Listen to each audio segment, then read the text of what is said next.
everybody. Welcome.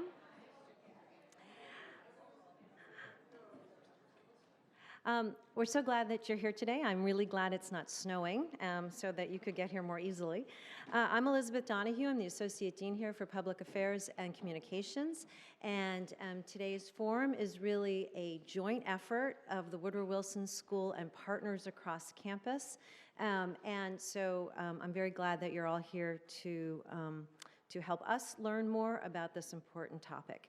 So I'm going to turn the stage over really quickly to Ben Jealous, who is the former president of the NAACP, but more importantly, he is now a visiting faculty member here at the Woodrow Wilson School and has become a really important part of our school. So we're glad you're here. And he's going to launch the conference with some important insights about why this topic is so important, and then we will get started with our day. Thank you.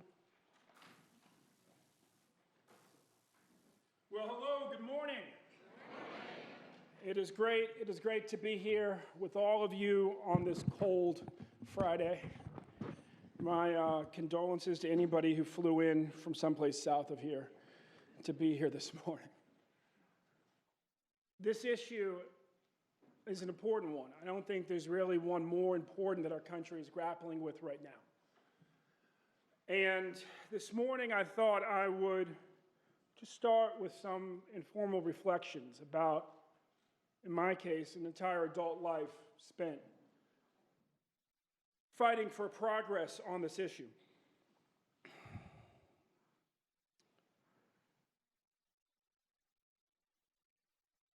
think we start with the question, why is it that in this country, when we hear that an unarmed person has been killed by the police for maybe little or no reason, we right away brace ourselves that it's one more young black man? I can remember the first time that I was really hit with the utter danger that it put all young men of color in. I was at a friend's birthday party. I was in college at Columbia University, not far from here. And it was just after the verdict in the Rodney King case. And there had been uprisings or riots, depending on your perspective, in cities across the country, including in New York. I was in a protest which was overtaken by anarchists in masks who turned over a police car. At that point, I was like, it's time to go home. And about a day or two later, we were at a friend's birthday party, and a round of toasts went out. The first was to our friend for turning 21, and then the second turned into libations of memory for all of our friends who had been killed or sent to prison before we even got to college. And then to turn the mood around, somebody toasted the fact that one more of us had survived to 21.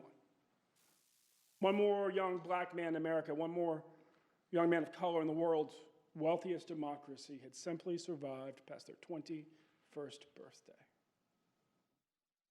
If you remember Tamir Rice, if you remember so many others this year, you understand why that may feel reasonable. And yet it cut me like a knife. It cast me into sleepless nights. And ultimately, I had conversations with my grandmother and my grandfather. My grandfather had retired from 30 years in law enforcement and assured me that it didn't have to be this way, and inspired me to pursue criminology and a career spent fighting for criminal justice reform, including police reform. I can remember as a student kind of grappling with certain scenarios where we're focusing on what people look like rather than what they do. We get fixated by gender. For most of its history, the Secret Service did not search women coming in to presidential events. They watched everybody, but they searched the men. And then Squeaky Fromme showed up one day to a rally and took a shot at Gerald Ford. And the next day, the Secret Service ended decades of tradition and began searching women too. The message was, don't really care kind of whether it's a man or a woman, focus on their behavior, search everybody. And yet so often, think about the response to the Oklahoma City bombings when all of a sudden they went searching for Arabs when it was just two white guys who'd been blowing up things on a farm not far from there. Or you think about the DC sniper when we were told that it was probably a white guy, ended up to be two black guys.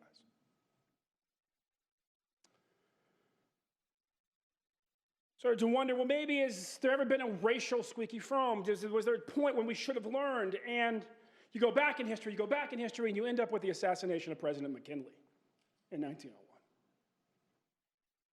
where the stereotype at the time, the racial profile of a would-be presidential assassin was an Eastern European anarchist. And they said, well, how will we know them when we see them? They say, oh, well, they'll probably be tall, and they'll be swarthy, and they'll have exotic facial hair. And that day, coming into the rope line to shake the president's hand, where he would be shot in the stomach twice before somebody tackled the shooter, and the third bullet would glance off to the side. There were two men in line. One that the Secret Service gave virtually no attention. He was about this tall, he was blonde, he was blue-eyed. He was an Eastern European anarchist, and he had a gun hidden in a crudely faked bandage. He was holding it, the pistol in his hand. It was hidden in a fake cast. Secret Service let him through. When they were questioned, they said, well, he looked like any other mechanic out for a day at the fair, and it looked like he had a bum arm, and we didn't want to bother it. And then the next thing they said was, but we think there was a decoy working with him, because right behind him was a tall guy, a little swarthy, and had exotic facial hair. Like me at airport security after 9/11 before the creation of TSA, but that's a different story. And they said, and we zeroed in on him. We didn't focus much on the blonde guy who turned out to be the shooter, who was the Eastern European anarchist, because behind him was a tall guy who was swarthy and had exotic facial hair, and we focused on him, And so the agent in charge, or the officer, this is just before the creation of the Secret Service, the officer in charge of the Pan American Expo in upstate New York that day says to the officer in charge of the rope line, by all means, go find this decoy. Comes back, his boss, I got good news, I got bad news. I said, well, what's the good news? The good news is we found that 6'4" swarthy guy with exotic facial hair. Well, what's the bad news? The bad news is, he's Constable Big Jim Parker, the light-skinned black retired Georgia constable who tackled the shooter before our boys could get there. We should have learned in 1901 that when you focus on what people look like rather than what they do, when you focus on their facial hair rather than the gun in their hand, that somebody can get killed, and it might just be the president. Unless you think that the world wasn't informed about the hero named Big Jim Parker, his face was run in the morning edition and the evening edition. In virtually every newspaper in the country is a man who saved the president every day for a week until President McKinley succumbed to bad medicine and Teddy Roosevelt became president. Fast forward, president of the NAACP. I'm riding through Illinois with Jesse Jackson. We're on our way to Rockford, Illinois.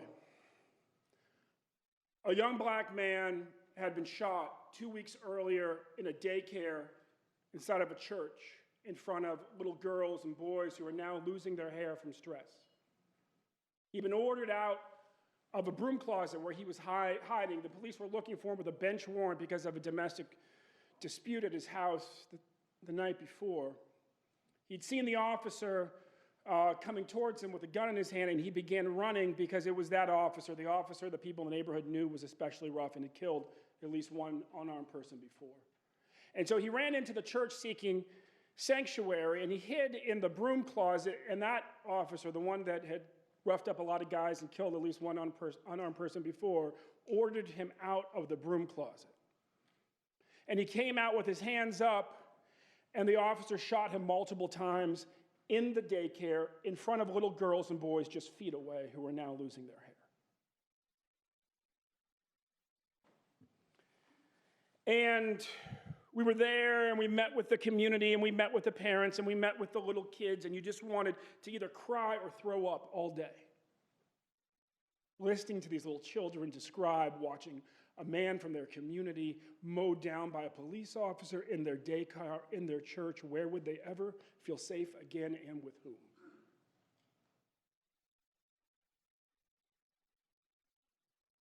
And in the weeks later, as we wrestled with how do you keep people like this off the force, encountered the research of Philip Goff at UCLA, who said that when it comes to killing of unarmed civilians unnecessarily by the police, use some rough language here because we're adults and we're dealing with tough problems, and sometimes there's just no getting around it. He says, the most lethal word appears to be the word faggot. It's the one that's most common that comes up just before somebody's killed by a cop, apparently unnecessarily. And when you do live subject tests with actual officers confronting and a black actor pretending to be deranged, the ones who rate high on implicit bias but low on authoritarianism, or as Professor Goff referred to it, aggressive masculinity, are less likely to kill than the ones who rate low on implicit bias but high on authoritarianism or aggressive masculinity. But you also run into the common sense of just old retired school teachers who say things like, who say things to you like one of our NAACP members said to me one day in one of these situations. She said, you know, I raised all these boys. I had all of them in my class at some point. And when I go down to the police department in our town, she said, I don't see the bullies. I see the boys who were bullied. And it leads you to the conclusion that part of what we need to deal with is actually weeding out certain types of personalities that just aren't secure enough to deal with the sticks and stones, let alone the names that come with volunteering to put your life on the line in service to protect and serve the residents of our cities. Think about being in Sanford, Florida, just after Trayvon Martin was killed, when the town was on edge, when we had white supremacists coming in from outside, stoking up one side of town, and black nationalists, radical, extreme black nationalists coming in to other parts of town, riling them up. You had NAACP members on their way to work at a daycare at 5 a.m. at McDonald's, had a white guy jump in the back of their car and start screaming at them, I know what you people are trying to do. The police had to pull him out of the backseat of their car so they could get to work.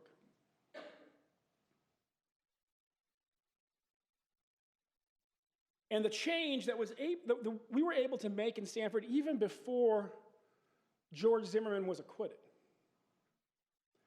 Because the white Republican mayor and the black Democratic city manager, both of whom had been in office for less than a year, came together with the NAACP leader who had been a sheriff's deputy for 20 years and head of the NAACP for 12. And they came together with the church pastors, black and white, Latino throughout the town, and rabbis and imams, and just listened to each other honestly about what the community was grappling with, and decided insightfully that the chief had to go. That there was a real problem of how officers were trained and deployed in Sanford. That the chief had been the head of not just the police department for some time, but the academy training all the officers, and had about 2 decades of leadership between those 2 institutions in that town, and therefore owned it. People were mistrained. He owned it. And they brought in a chief who said simply, no matter where you are, if you're one of my officers, on Thursday, you're going to get out of your car and you're going to walk the neighborhood with your business card. And you're going to introduce yourself to every citizen you meet. who will give you the time of day. And you're going to explain to them who you are and why you're there and how they can help you and how you can help them, and point out your cell phone number on your business card. And in some parts of town, that sort of concierge service was just expected, and it was nice. People were on their way. In Goldsboro, the old black town that had been forcibly annexed by Sanford, where there had been tensions between Goldsboro and Sanford for as long as there was a Goldsboro and a Sanford. And even though now Goldsboro was Sanford, they were very much Goldsboro. And on the nights when there were mass meetings at the churches grieving over one more incident, because George Zimmerman was far from Trayvon Martin was by far from being the only kind of victim of a questionable situation involving law enforcement in any way. Police officers seemed to be more antagonistic than supportive of the community. No, for folks in Goldsboro, it was revelatory. And it allowed them to breathe a little easier, because the reality is that there's no quote-unquote high crime neighborhood that's not a high rate of victimization neighborhood. The people who oftentimes feel like their community is most at odds with the police are often the ones who are most desperate for a functional relationship with the police. And it changed things so much so that when the verdict came down, we weren't worried about any uprising in Sanford. We were worried about Orlando. We were worried about other cities. But Sanford had taken care of itself by shifting leadership quickly, moving to a effective form of community policing, decisively, retraining. Our country is the only country I know of in the West, and at Amnesty, I think I studied all of them, that has no national standards for either use of force or use of force training. Big cities like New York and LA often have very good standards. Most police jurisdictions in this country, when it comes to use of force training, are woefully inadequate. England, by comparison, where most officers don't carry a gun, trains their officers in use of force, I believe, every 6 months. There are many jurisdictions here that really just don't do it ever. They just rely on the academy. Smaller jurisdictions, but if you live there. And they had worked together in a bipartisan way across racial lines. And that's ultimately the nature of the challenge that we have. We have to come together across old lines. We have to find a way to realize we all have an interest in making sure there's a functional relationship between the police and the communities most in need in our country. And it was just a step, and it's been criticized in lots of ways, but it was an important step what Chief Bratton did in Los Angeles with Connie Rice, and the way in which they brought together the law enforcement community and the civil rights community in the wake of the Rodney King uprisings. And he said affirmatively that we could reduce crime and end racial profiling at the same time. But I want to close with reflections from a different day in Los Angeles, and the kind of fundamental challenge I think that we have to deal with. It was the 10th anniversary of the Rodney King uprisings, just 10 years minus a couple days from that birthday party I was talking about at the beginning. And I was waiting in the wings, getting ready to go out on stage after Jack Kemp got done talking. Jack Kemp had just run for president and vice president not long before. Of course, he'd served a long time in the U.S. Congress. He was a proud member of the GOP, and he was a proud member of the NAACP. When he was running for president, somebody asked, well, how can you be both? He said, I never thought of that before. But then leaning back on his experience as a quarterback in the years when the NFL was being desegregated, he said, it's a funny thing. I've never had a problem fighting for the rights of men I used to shower with every day. Like, what could you possibly say to that? But Jack, this day was on fire, and we were in South Central Los Angeles being rebranded as South LA. And he was talking about the need for collective action, bipartisan action to increase the life chances of children in that neighborhood. But he wasn't saying the kids of South Central or South LA or black kids or brown kids. No, the refrain that day was just our kids. Our kids. Our kids. Our kids. And standing next to me, waiting in the wings, she would be speaking after me, was a well-respected leader of South Central. She was sort of the queen mother of activists out there. And you could see the way she would just move regally through the crowd and people would pay respect to her. And she leaned over me and she said, "Where's he from?" And I said, "Well, ma'am, I know who he is." "Where's he from?" I said, "Well," she said, "Boy, I know what he's done. Just answer, where is he from?" And I said, "Well, I think he's from upstate New York, but I'm certain he's not from South Central, if that's your point." And she said, "Well, then whose kids is he talking about?" And I said, "Ma'am, I think his point is we are all Americans. And therefore, they are all American children and all our responsibility." And she just looked at me and said, "Huh." Like nothing in her life had prepared her for the eventuality that one day she might see a white Republican from upstate New York claim the kids of South LA as our kids. I want you to think, when you hear people in a policy context or political context talk about our children, how they tend to describe them, all the adjectives that get thrown in front. The way that we disown our nation's kids every day, at least the ones who are in need in that moment. We talk about Columbine, it's those crazy white kids. We talk about South LA, those poor black kids. They are all our kids. We are the grown-ups. If we solve this, if we come together, if we come out of forums like the one today, a little clearer, a little closer, a little more committed to solving this, life gets better for all of us. Our cities get safer, our rural areas get safer, our children's hopes soar higher. But if we punt, like so many generations before, our country gets weaker and our future gets less secure. So let us come today, let us be the grown-ups, and let us own the fact that these are all our kids. God bless.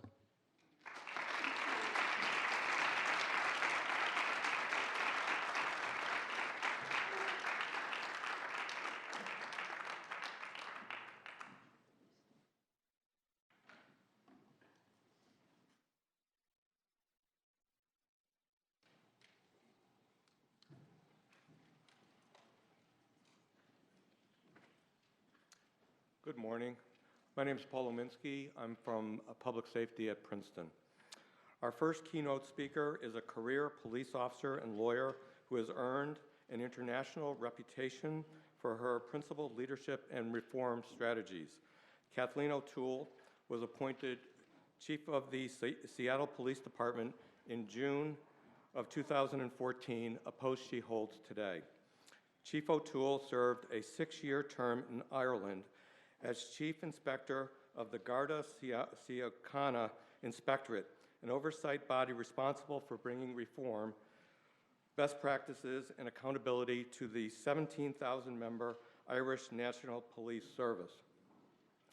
Prior to serving in Ireland, Chief O'Toole rose through the ranks of local and state policing in the United States. With the Massachusetts State Police, she served as chief of the Metropolitan District Commission Police and lieutenant colonel overseeing special operations. She was later appointed Massachusetts Secretary of Public Safety and Boston Police Commissioner. Chief O'Toole was the first woman appointed to all of these senior positions. At the Business School of Trinity College in Dublin, Chief O'Toole is in the process of completing a doctorate thesis that focuses on change management in large police organizations. Please join me in welcoming Chief O'Toole to the Woodrow Wilson School.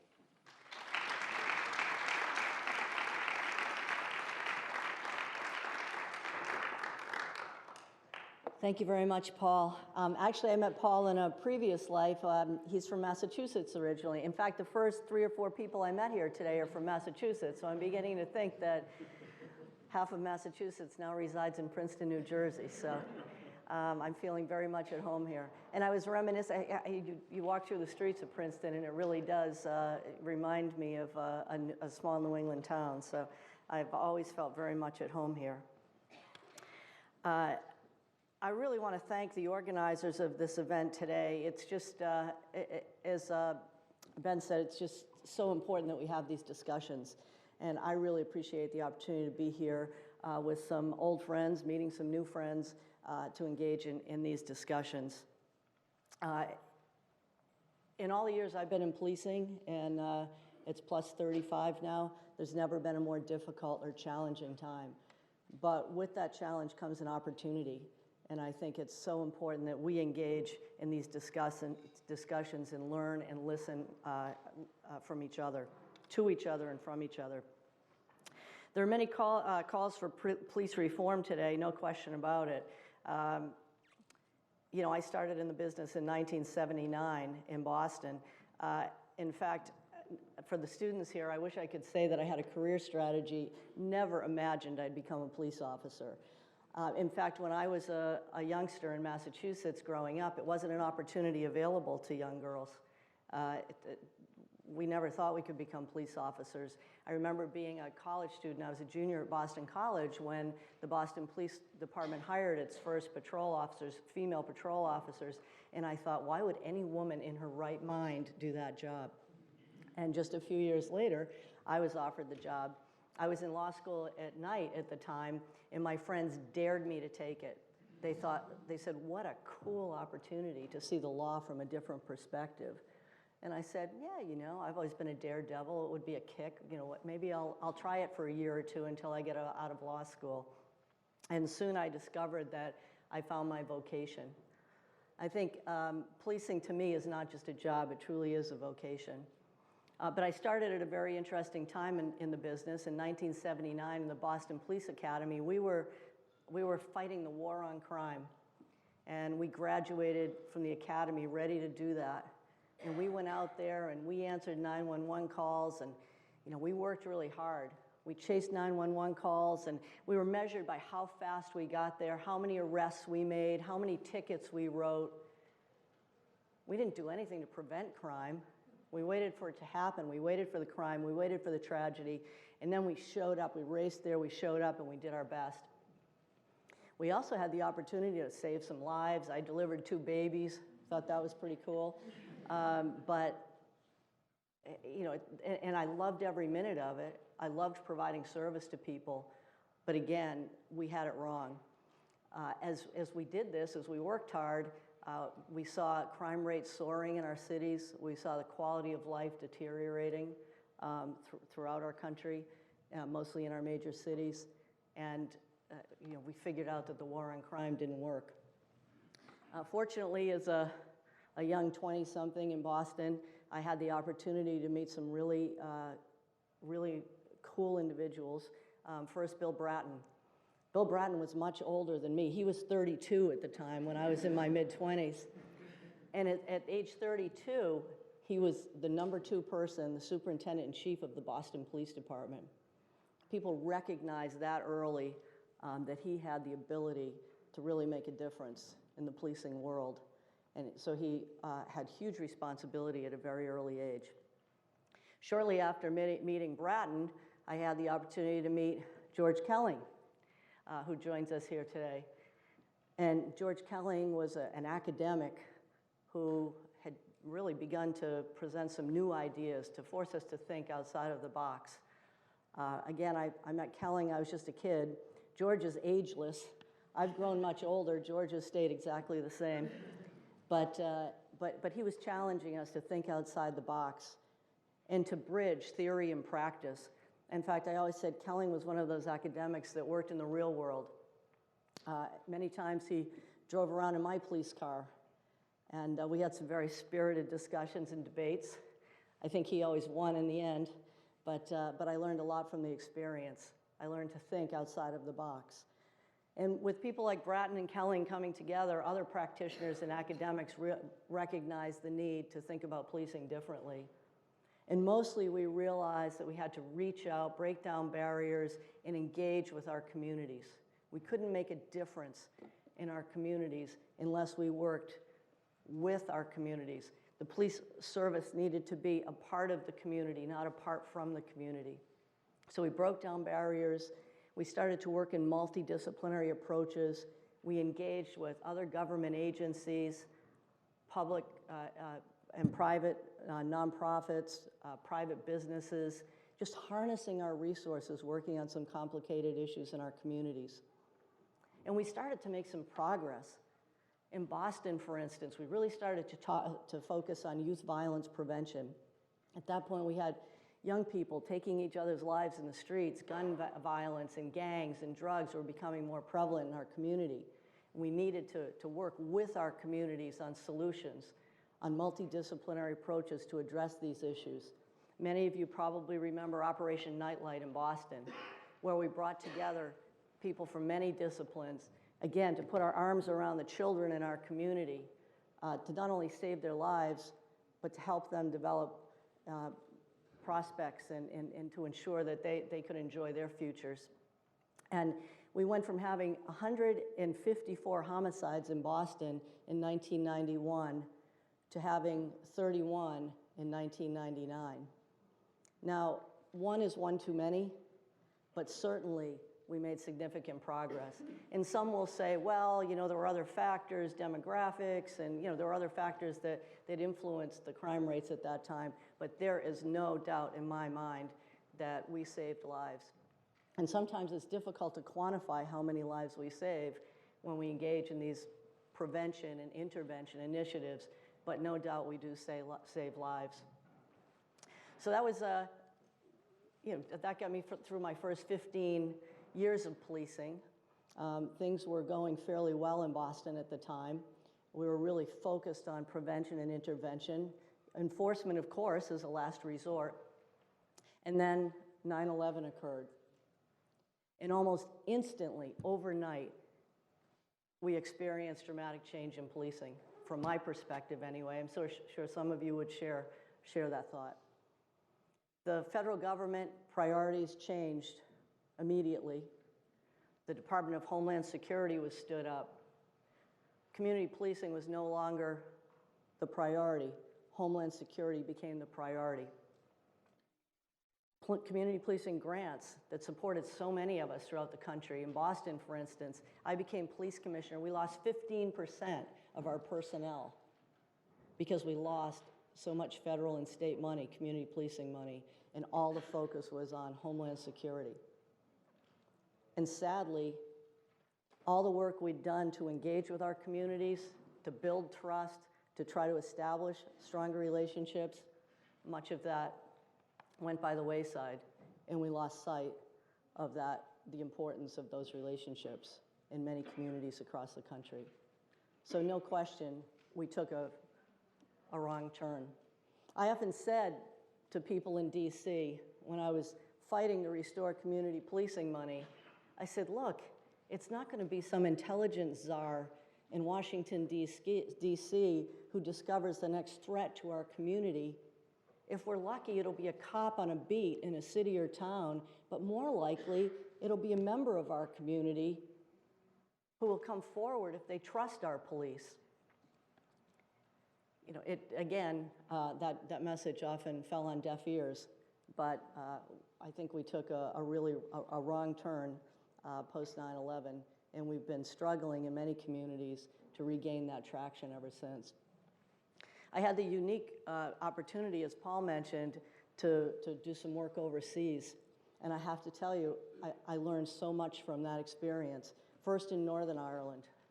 Northern Ireland, a place where division and inequity led to 30 years of bloody war in that community. Incredible tragedies over the course of 30 years. People often say nobody has the monopoly on grief in Northern Ireland because communities on both sides of the divide there and the police suffered huge losses And I had the opportunity to go there and work there. And I will never again take for granted the relative peace and prosperity we have here in this country. But I also learned a lot about inequity.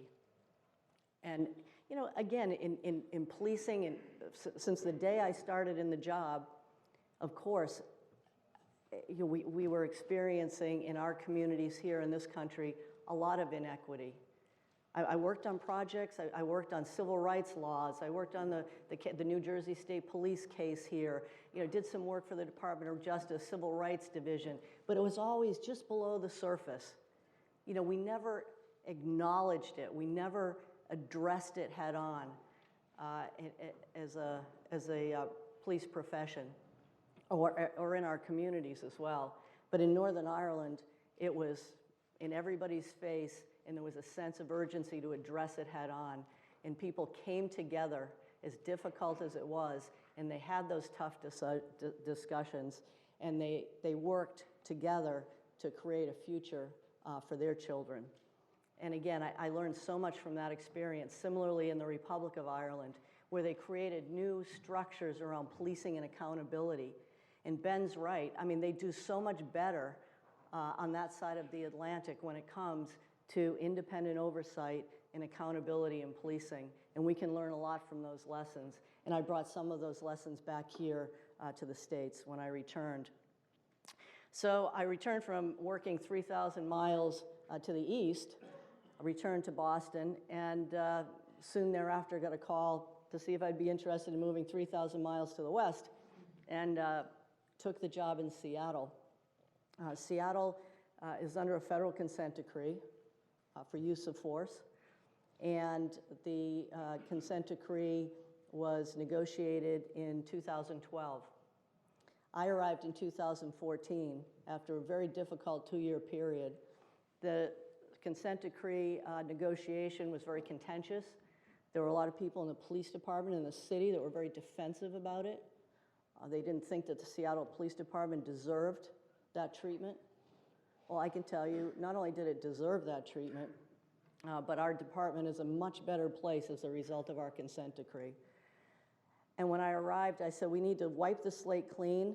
We need to work collaboratively with the federal government and with our monitoring team to get this done. We need to embrace reform. It's a good thing. Change is not bad. We need to continue to evolve. And so we got to work. We rolled up our sleeves and we got to work. And yes, there were some people in the department that resisted, and it took time for them to come around. But I can tell you now that the vast majority, not only a critical mass, but a vast majority of the cops have bought in, thankfully. We got underway in our reform process pre-Ferguson. We were well down the road when the tragedy in Ferguson and other national tragedies occurred. And I'd like to think that our hard work before that really helped us through that very, very difficult initial period. We have done lots of training. We developed new policies and procedures on use of force, on bias-free policing, on implicit bias, on crisis intervention. I mean, some really complicated issues that we're facing now in our communities. And with our new policies and our new training, we're starting to produce results. Just give you a few examples. In use of force, we've reduced our use of force by 55% just in the last year and a half. Because we've spent a lot of time on de-escalation, our officers are handling situations much differently now. We've done a lot of work in mental health crisis intervention. We have police officers working with mental health professionals and teaching our officers how to engage and how to de-escalate those very complicated situations. We never tracked the number of interventions we did with people in mental health crisis. We track our crime, you know, we track other things, but we never tracked how many crisis interventions we did. We started to do that a year ago in Seattle. We're doing 10,000 mental health crisis interventions each year now. So we're giving our officers the training they need to deal with those complicated situations. And we were able to capture the data over the course of that year, and we were able to determine that in only 1.6% of those cases, our officers used force. Remarkable, because when the Department of Justice issued its report, it determined that 70% of our use of force cases pre-consent decree were against people who were in mental health crisis. And now we're only using force in 1.6% of cases, and most of that is de minimis force. So new policies, new training, new thinking can make a difference in our communities. Most important, whether we're in Boston or Belfast or Seattle, we need to have police services that reflect the community we serve. We need to hire the right people. Not people that think that policing is all about the gunfights and the car chases they see on television, but people who understand that policing is a vocation, that policing is a service. That yes, they'll have to go out there occasionally and be the warrior, but most of the time, they should be the guardian. And we're working hard to diversify our police service in Seattle. In fact, in the last year and a half, we've increased the diversity of those we hire by 36%. And I'm very, very proud of that. And we're hiring young, thoughtful, articulate, idealistic people from very different backgrounds with very different professional experiences and personal experiences. And it's really exciting for me to engage. I spend as much time with new members of the department as I can. I think it really bodes well for the future to see the type of candidates we're attracting and the experience and the strength that they bring to the job. They'll make our department so much more effective. So we need to continue to diversify and attract the right people to the business who understand what it's all about. Our priorities now, everybody still wants to talk about guns and gangs and drugs and policing, and yes, of course, we need to talk about crime and crime rates. But I'll tell you my most complicated issue right now. First of all, it's equity and social justice in our policing and in our community. And also, it's the intersection of public safety and public health. We have lots of people that we're engaging with every day that have serious mental health issues, serious addiction problems. We have a significant homeless community in Seattle. The police can't do it alone. The police can't resolve those complicated issues alone. Again, we need to work in multidisciplinary efforts to tackle those very difficult problems. And finally, it's our children. As a community, as a nation, we need to put our arms around our children. I say this not only as a police officer, but as a mother, hopefully a future grandmother, who deeply cares about children in our community. When we were working in Boston, I used the bully pulpit. I went out to companies. One insurance company gave us $2.5 million for a summer of opportunity program so we could bring kids from our community into mentoring programs and educational programs and job programs to give them a chance to succeed. And it was incredibly successful, and most of those kids went on to college. Had the opportunity recently to meet with a CEO of a major US company based in Seattle. At the end of the discussion, he said to me, "So what can I do for the police department?" I think he thought I was looking for him to write a check for new guns or something. I said, "Give our children jobs. Help us educate and train our children so that they can succeed." And he said, "Really?" And soon thereafter announced a national effort to hire inner city kids. Well, last year, the mayor's office called the police department and said, "Could you do us a favor? Could you hire 4 kids for the summer as part of the mayor's summer jobs initiative?" I said, 4? I went to the budget director and said, "Sharpen your pencil.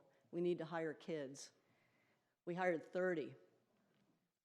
And when they showed up at City Hall for their orientation, and all of these kids were inner city kids that would not have had an opportunity to work that summer otherwise, And they showed up for the orientation, and they said, okay, you 30, you're going over to the police department. And they said, what? The police department? Ah, why do we have to work at the police department? And then they were told they were going to make $15 an hour, and they'd say, cool, we're working at the police department. And they came in on day one to the police department, and, a lot of crossed arms and skeptical looks and not much talk. And 2 months later, I hosted the pizza party when their work was finished and they were headed back to school, and it was an entirely different dynamic. The relationship that had developed between these kids, these 30 kids, and the cops was incredible. I mean, mutual respect, mutual friendship, and relationships that will last for many years to come. And we'll continue to multiply that 30 every year, because those kids go home and they talk to their friends and their family members. And, again, we have to start someplace. But my number one priority is focusing on the next generation and the relationship between our children and our police. Because if we're going to succeed, we need the trust of our communities. Without that trust, we as police will fail. And the best place to start is with the next generation. So that's my number one priority right now. So again, I put a few thoughts out there, but my favorite part of this type of event is engaging and listening and hearing from you and answering questions you may have. And I really welcome the opportunity to engage in some discussion, because I know I always learn more from these experiences than I contribute. So thank you very much.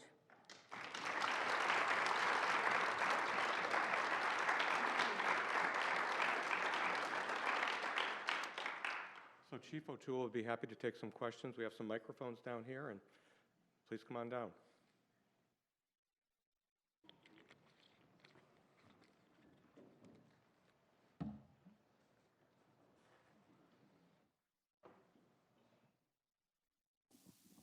Good morning. Thank you very much. I'm wondering how much you feel that the policies that you're enacting in Seattle are being replicated in other big city departments, particularly Chicago, where, as opposed to many other big cities, the rate of violence has gone up as opposed to declining. So, thank you. Well, first I should say that we don't claim to have all of the answers, but we've made mistakes along the path, but I think we've certainly enjoyed some success as well. And recent monitoring reports show that community confidence has risen significantly in our community. So that's a real boost for morale for our police. The Department of Justice is sending many people our way, especially now that we've been able to capture some data showing that things are actually working, the fact that we're reducing force, the fact that we're dealing more effectively with people in crisis, the fact that our community is developing greater confidence in us. But we're just on the path. We're certainly not there yet. We still have a lot of work to do. But I hope that others can learn from our early knowledge and learn from our mistakes and our successes. And DOJ is sending lots of people our way. Yesterday, I had the opportunity to meet with some folks from Newark and members of the monitoring team there to talk about our early experience. And I've emphasized that first, leadership needs to make it very clear that the horse has left the barn. There's no turning back, that we're embracing reform, that we have a roadmap, and that we're moving full speed ahead. I say to people, the train or the track, you better get on board. And but we do it collaboratively, and we involve people in the department, and we involve the community. So it's working in Seattle, but we're still, as I say, on the path, and we have a ways to go. But we have departments. We've had, I could go on and on, but we've had Baltimore, we've had Cleveland, we've had Chicago, we've had NYPD, we've had Dallas. Lots have come in to take a look at the new policies and the new training, and they've actually gone out into the field with our officers to see how it's being applied. Okay, so I'll start. I'll thank you. Heather Howard, I'm on the faculty here at the Woodrow Wilson School, but also involved with local government. And we have actually our chief of police here and several officers. And he has spoken highly of you, actually, has been inspired by you, right, Nick, at other. So really appreciate it. I think this point about spreading what works and doesn't work is so important, that what you're doing and what you're learning and the honesty with which you address the challenges is so important. And I guess for us here, locally, we've really tried to adopt many of the policies you've talked about, and I think Chief Ramsey's report on policing in the 21st century has become a roadmap for us. But we face different challenges in that we're small here. So locally, our scale is different. And I wondered if you had any thoughts about what we could be doing with, we have 51 officers in our local force, right? So we don't have the same scope and scale issues that big city departments have, but we want to be making progress in the same way and to be building. We can't run a big summer youth employment program, obviously, but wondered if you had thoughts of what we could do even locally, because it's so important. I think this message is not just an issue in big departments, but what can we be doing locally? Any thoughts there from your work? I think that's really important. They estimate at this point, I think, that we have between 17 and 18,000 law enforcement agencies in this country. I've worked mostly in major cities, and I think major cities have been more closely scrutinized, and rightfully so. But I also am concerned about the thousands of police agencies out there that haven't had the scrutiny or haven't had the opportunities to reform. So you're absolutely right. Prior to going to Seattle, I worked as the monitor. So I was the monitor in the agreement between the U.S. Department of Justice Civil Rights Division and the town of East Haven, Connecticut. And East Haven was a relatively small community, approximately 50 police officers. And when I walked through the door in that organization, I felt like it was a flashback in time. You know, I felt that I was back in the 1970s. And, you know, no offense to those people working there. I think they were working hard like I was working hard in 1979, going out and answering calls for service and, you know, picking up the pieces after the tragedies. But there was little or no community engagement, particularly with the Latino community who'd moved into town. And the situation went terribly awry. And police officers went to jail for federal civil rights violations.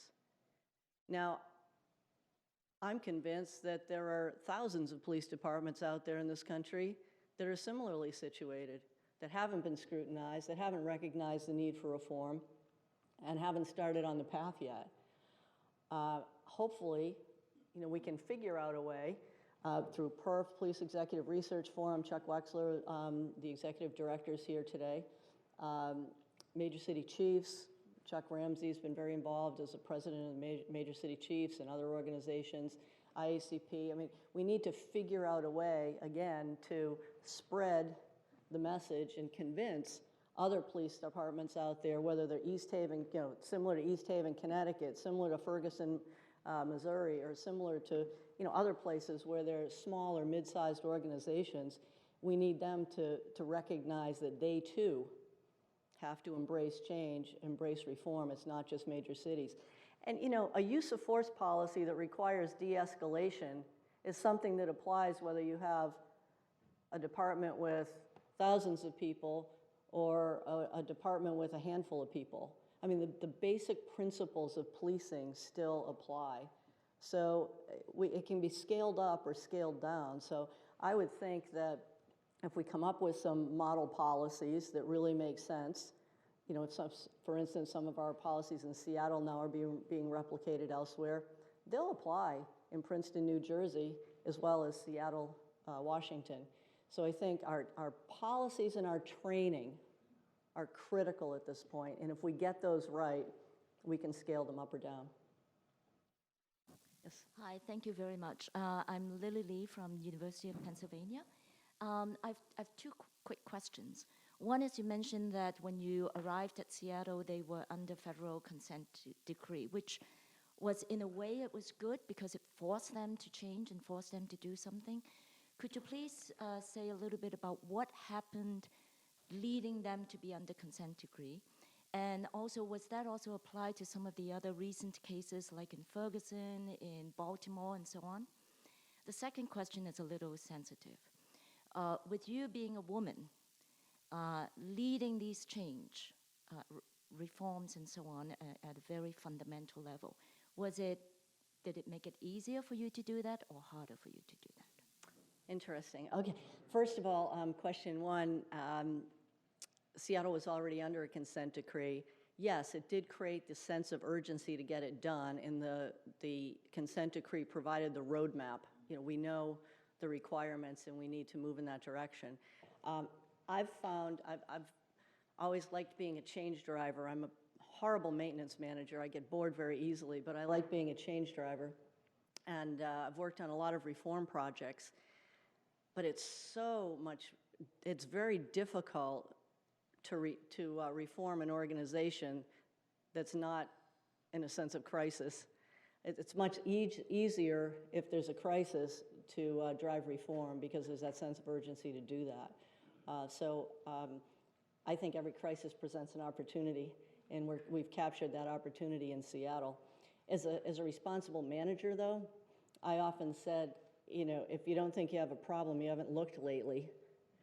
You know, or some people will say, well, if it's not broken, you know, don't fix it. Well, I say, if it's not broken, break it, because it'll be broken eventually. So I like the notion of continuous improvement, and I like you know, to continue to evolve. When I leave Seattle, our work won't be done. It will be up to my successor to continue the progress. So that's answer number one. But it is easier to reform an organization in crisis, I think. But as leaders, we need to bring a sense of urgency to reform, even if an organization's not under crisis. You know, people have asked me for many years about the gender issue. It's interesting. As I said, I was one of few women in the business when I first started. And thanks to some wonderful mentors like Bill Bratton and George Kelling and others, rose quickly through the ranks. You know, like everyone else, I encountered, you know, some resistance from time to time, but, you know, certainly none of it was insurmountable.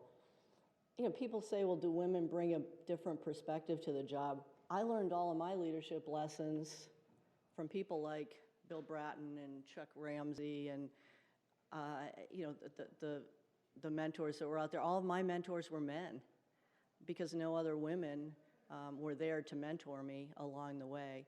And the greatest lessons I learned were stand up, tell the truth, take responsibility, address situations head on. I learned a lot about principled leadership from those people. And I've tried to maintain those principles throughout my career. So I can't say that gender has necessarily made a difference in my case because I did learn those important lessons early on from my male counterparts and mentors. Hi, how are you? I'm well, how are you? Thank you for your comments. Two quick questions. One, I was curious if you could just talk briefly about the LEAD program in Seattle, because that, speaking of innovation, has seemed to go fairly well, and I was just curious to get your perspective. Also, I'm not from Seattle, but I know that Catherine Beckett had done some studies. You were talking about equity that seemed to show that in Seattle you had open-air drug markets, some that were predominantly white, some that were predominantly black, and that the police were overwhelmingly seeming to deploy more in the black drug markets. Can you talk about what, if anything, you've done to try to address that problem? Because that, I think, is a problem in many other places. I appreciate that. It's interesting, but the two people have spoken now, have said two quick questions. Now I need to give quick answers. Sorry about that.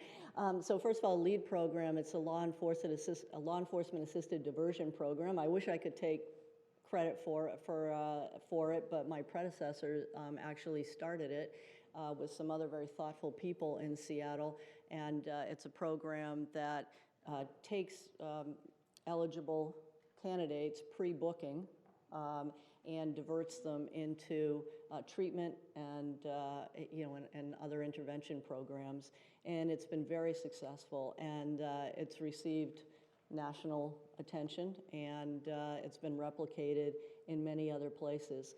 But again, it's more about intervention. We also have a drug court, but lead is different.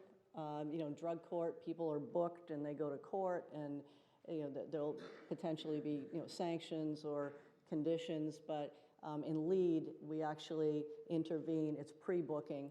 If the officers take someone into custody and determine that they meet the lead criteria, then the officers will contact lead, and intervention will occur.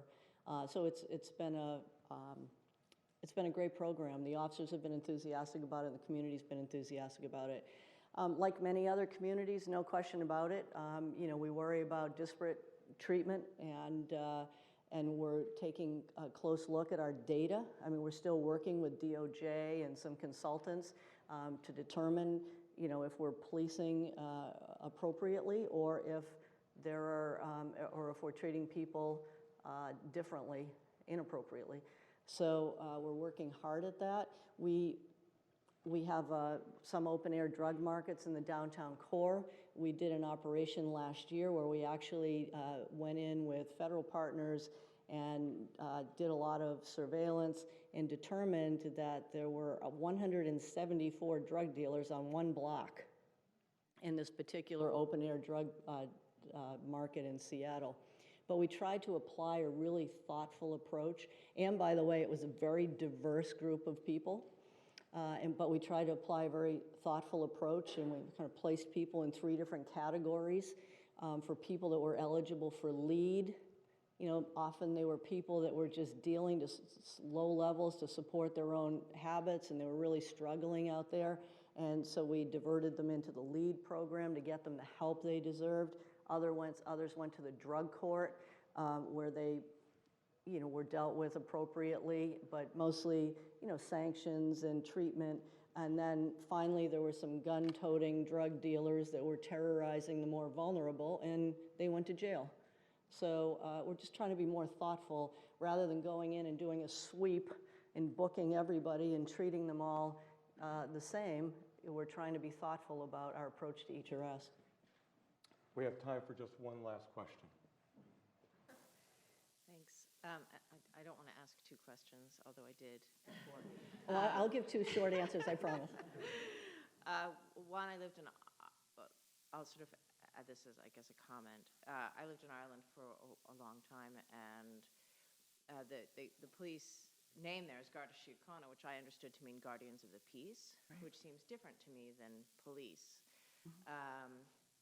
So that's my comment, I guess. And then my question is, after, we talk about the Black Lives Matter movement, and then there's come to be a Blue Lives Matter movement, and it's where I'd like to ask you how we can build dialogue rather than what seems to be combative.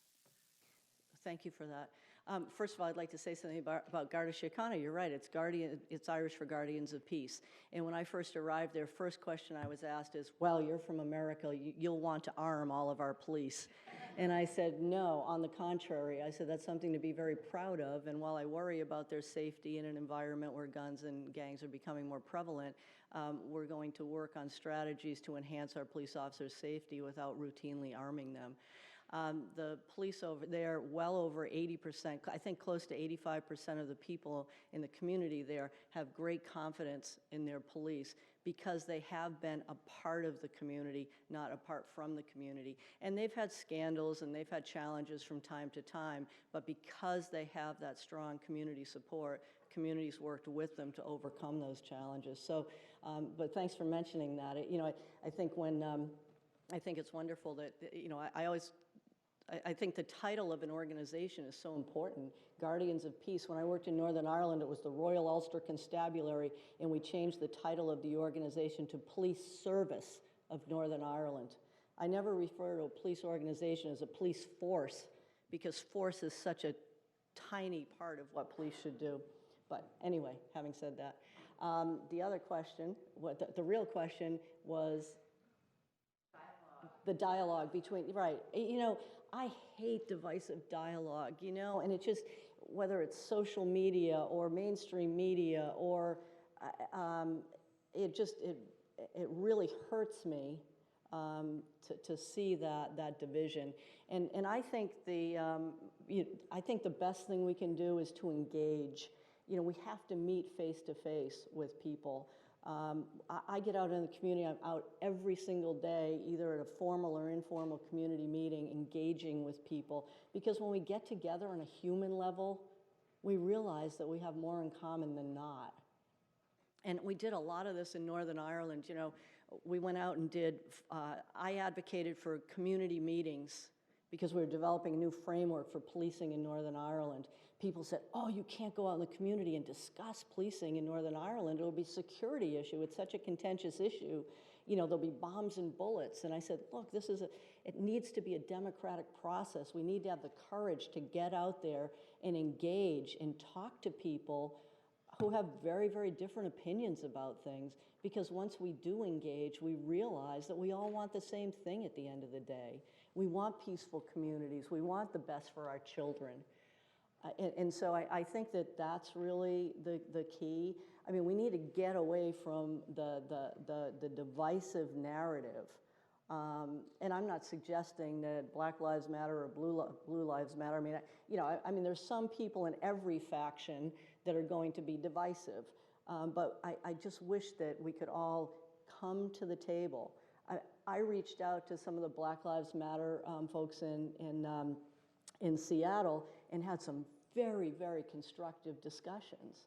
You know, I reached out to others who purported to represent Black Lives Matter, and you know, that they really didn't represent the values, the true values of that group, I'm convinced, you know? I mean, so I think we just need to come to the table. We need to engage. We need to understand that, you know, we have more in common than not, and we need to tackle, you know, these very difficult problems right now. Because this is our opportunity. We've had this opportunity before, and we didn't succeed.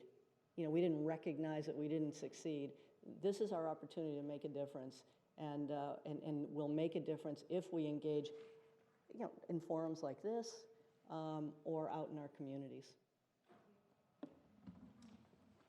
Please join me in thanking Chief O'Toole.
Just a reminder, if you have a phone, if you could turn it off. Is it on now? Yeah, the mic is on. It's muted for the room, but it's on. So you will control it when it goes on? Yeah. All right. Professor, how are you, sir? I'm well, and how are you? Pleasure. Just if you have your phone on you, just reminder to like turn it off. All right. The phone, just because. If Hey, you know the other thing I wanted to ask you? You can turn it up. Maybe if you want can check right with here. somebody to find out.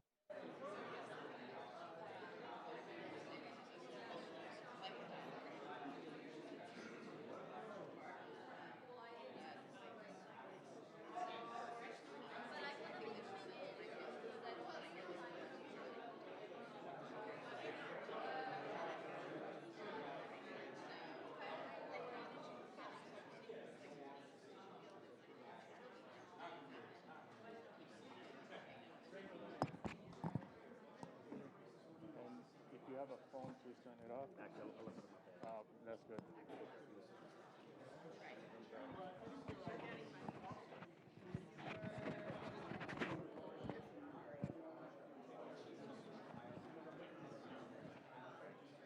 We're good?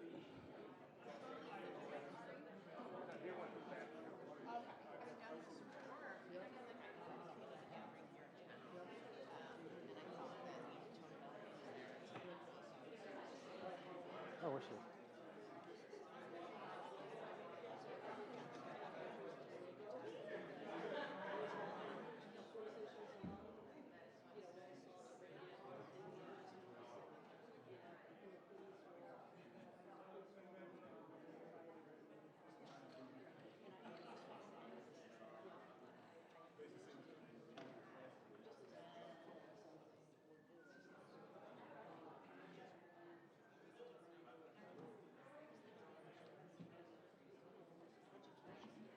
That's what I got to speak and get a hug. Here? Yeah, how are you doing? Oh, I would have Good. acknowledged. Oh, don't worry about it. It's good. Excellent speech, by the way. I'm sorry, guys. Mhm.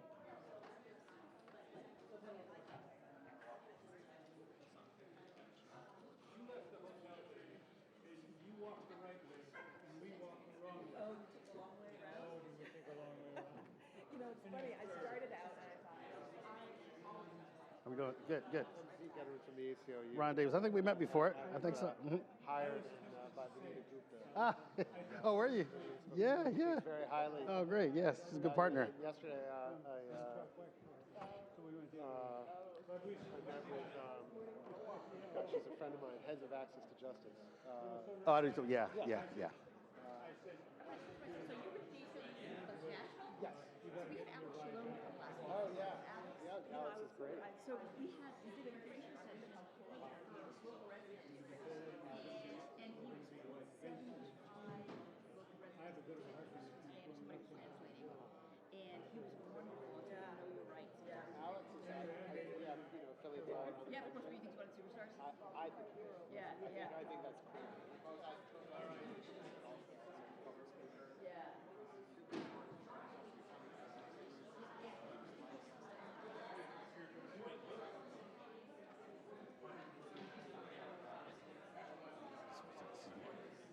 Right, Ron Davis. Pleasure. Ari Moss, nice to meet you. Pleasure. We're some mutual friends from Oakland. Oh, really? Oh, yeah. AJ Fry, I wrote the Break a Leg. I'll be back. I'll see you later. AJ Fry I wrote on the Police Unity tour with a couple Okay. of Uh-huh. Oh, okay. Yeah. He said to send regards. Okay, cool. Yeah. Yeah. That's my alma mater. Been here. Haven't been here in a while, though. I haven't been back in a long time. Yeah. I had the gym at Jack Palmer Square. Okay, Jack London? Jack London Uh-huh. Square. Yeah. Sorry, Yeah. Palmer Square's here. Yeah.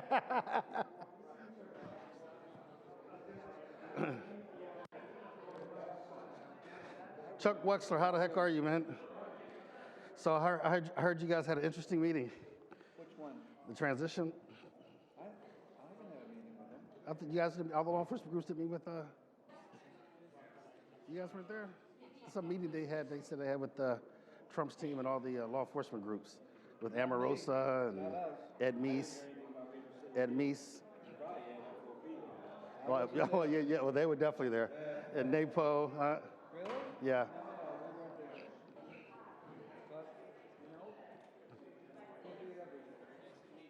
Oh, really? Yeah. Who was it? Ed Meese, I didn't hear the groups. I heard Major City was there, and I heard FOP, NAPO. Omarosa had invited Noble. I heard that, but I obviously we weren't there, and I think they were just giving them their impressions of. Right. Wow. Yeah, I met with the transition. A couple of their team members yesterday. The two of them that are doing it. Who represented the Trump? Ed Meese. Yeah. Omarosa. Silent here and Omarosa, we email and stuff. the one Once from you're the, finished, then I'll... from his show, Black Female. You need your duel, right? That's Yeah, she's have in it with charge you? of diversity for him. Yeah, and I think there might have been one or two other people there, but Ed Meese is the headliner. That's what I'm saying. That's why, yeah, very much so. You know. Yeah.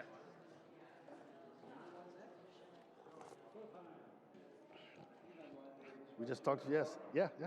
Good to see. So.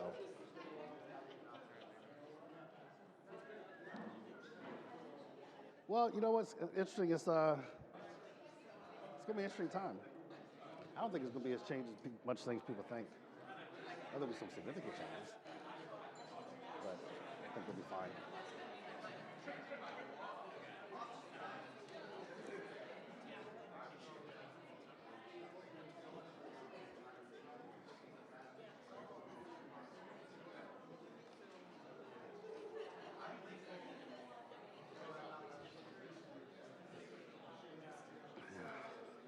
Yeah, I just heard about it last week, earlier this week.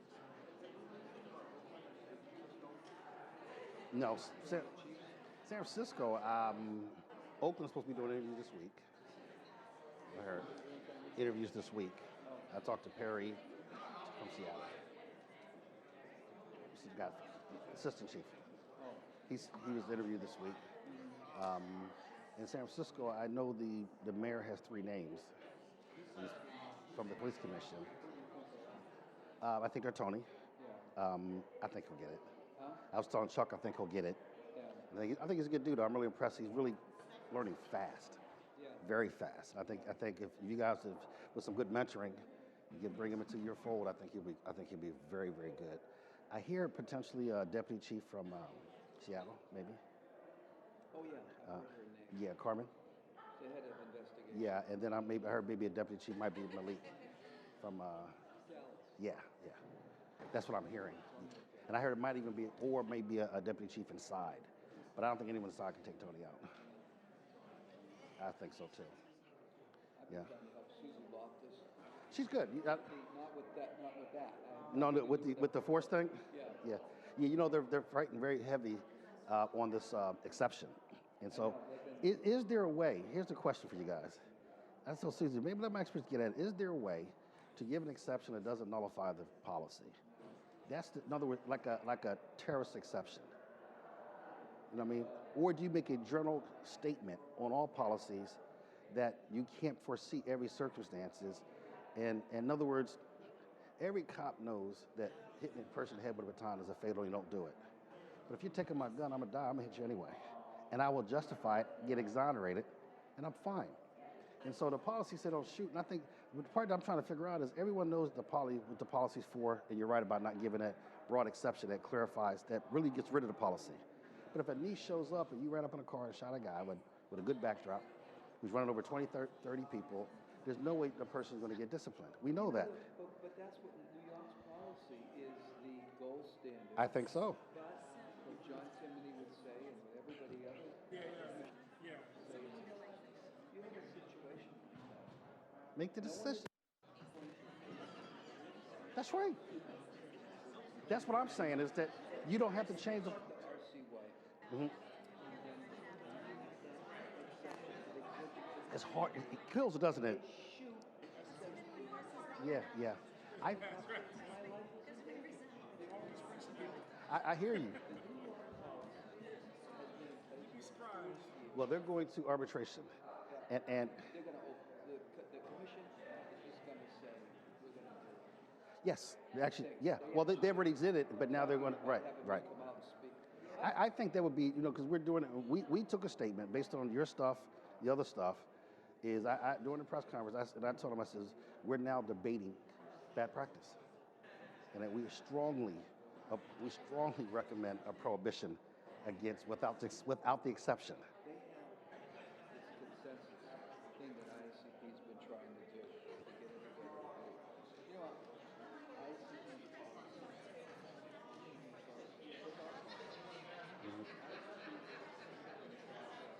policy to allow exigent circumstances.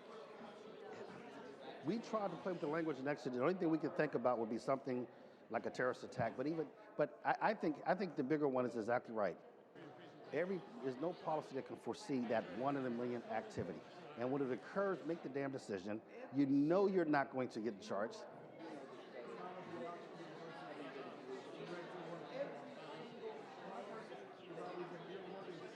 That's exactly right. That's right. That's right. And that's what the exonerators for. This says, That's right. And you know what? And there's a category which maybe we can get them to focus on the category of findings of IA. So we've had this in Oakland a few times. Yes, he violated the policy, but he was completely justified in. Because everyone knows what it means. Right. Whether they read the materials. But it doesn't actually refer to what you described. That's right. Well, good. Good. I'm going to ask you to talk about that. Oh, you're not sure. Yeah. So we just switch. Oh, yeah. Oh, yeah, that's right. I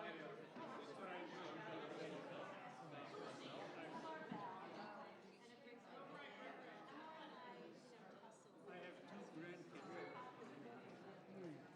have two grandnephews, half Canadian, half Ghanaian, and half European. I have two grandnieces. Well, Lisa's gonna mic you. Japanese, and half European. And I have a grandniece who is half Jamaican, half European. So I got the United Nations very But you also understand how a police officer sees what they want to see. I understand. I believe. Anyway, I enjoyed the presentation. No, thank you, sir. And I'm glad you're here.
I haven't met this family.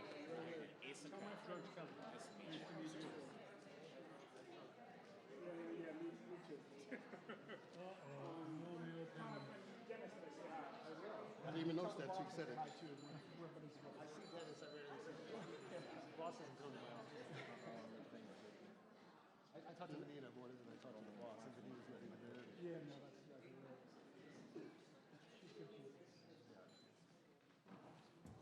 Good people somewhere else. Welcome back. We're going to get started with our next two panels. Thank you. All right. Well, good morning. My name is not Ms. Donahue. We have switched. She will be leading the panel this afternoon. My name is Ben Jealous, and I'm a professor here, and it's great again to be here with you. We have a great panel this morning. Each of their bios you have, that were handed out as you checked in. We're going to use our time by diving right into questions, and I'll introduce them briefly as I ask them their first question. Before I do, I want to point out we have a hashtag race and policing. 16, nothing sort of provocative about that. Please tweet it out if you're tweeting about the conversation here today. I'm going to start with a question for my old colleague Ron Davis, who's the head of the COPS program, the Community-Oriented Policing Program at the DOJ. I won't ask you, Ron, how many more days you have left. Good luck with that. And please stay if he lets you. Please do. Please stay if he lets you. We'll see. But my question to you is, what are the following jurisdictions, Ferguson, Dallas, Charlotte, have in common in your eyes? Besides the headlines. Are there consistent themes and challenges that suggest a national problem? And the flip side of that question, what stands out as unique to each of those places when you think across them? So, I mean, you named three. Well, good afternoon, everyone. Let me start with that, and thank you for the invitation. I think those jurisdictions, whether you're looking at Ferguson, Dallas, Charlotte, and we could add more as you look at some of the controversies in the country, I think one thing they all have in common, they really do reflect American cities, right? Whether they're major cities, small cities, and the challenges that they all face. They also have in common that in every jurisdiction, I think, across the country right now, there is significant strain between law enforcement and communities of color. Now, I think where it may differ would be the level of strain. What may differ would be the level of acknowledgement or recognition of such tension. And what also is very different in many cases is how they respond. And sometimes how you can tell is that you can see when these controversial incidents occur, their response to it and how the community responds to it also is the barometer of what level they're at within community interactions, if you will. So in some cases, I've seen cities, for example, in Ferguson, where the city may think it's really sitting on a very good relationship with their community, but they've been sitting on a simmering powder keg for decades. Just the day-to-day practices, whether it's the fining, the over-fining, the over-policing, and it may not just always be use of force, but it also use of force. Things that make people feel very disenfranchised is simmering, and they're sitting on a powder keg, and then an incident sparks it. And in Ferguson, people thought the Michael Brown tragic shooting was the sparky incident, and it was in many ways. But if you really talk to many communities, what was really more devastating for the community was the fact that the young man was left there on the ground for 4 hours. That level of disrespect, in many people's opinion, continued or reinforced what they have been feeling for generations. In Dallas, you had a tragedy where the officers were assassinated, but you also had a department that had recognized the police distension and had worked very heavily throughout the years trying to advance it, and so the response was different. And so you see some places where you see a tape come out and there's demonstrations that unfortunately sometimes turn to riots, and you see others where they're calm, and I think it reflects what we have in common. But I think the biggest thing is where are they different? And I would just close with this, is I spent a lot of time going around the country, and these cities are a lot more common than we think. We were talking about small jurisdictions earlier versus large. And to me, in many cases, I grew up in Philadelphia. I worked 20 years in Oakland as a police officer, 2 major cities, and was chief of a much smaller agency in East Palo Alto.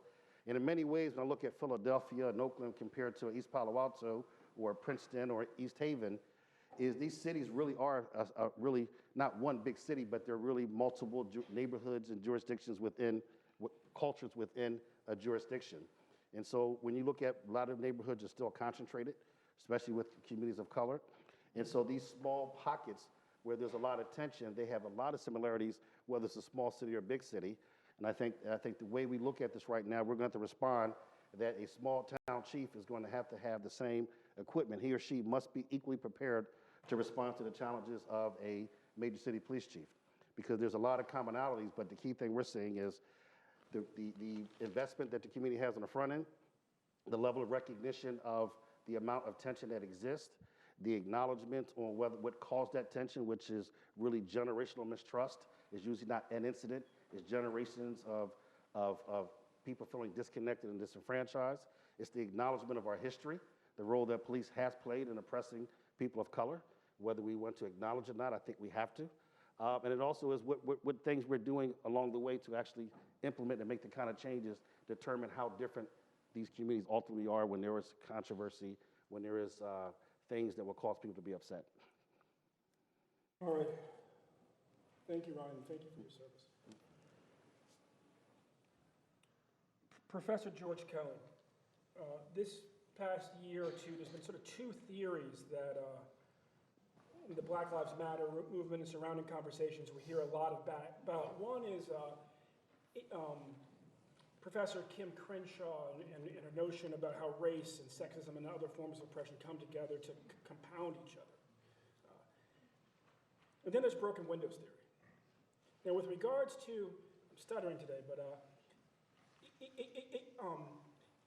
intersectionality, I think the students get it. When it comes to broken windows theory, I think they understand broken windows policing, as far as the thing people call it on the street and what they've experienced as young people.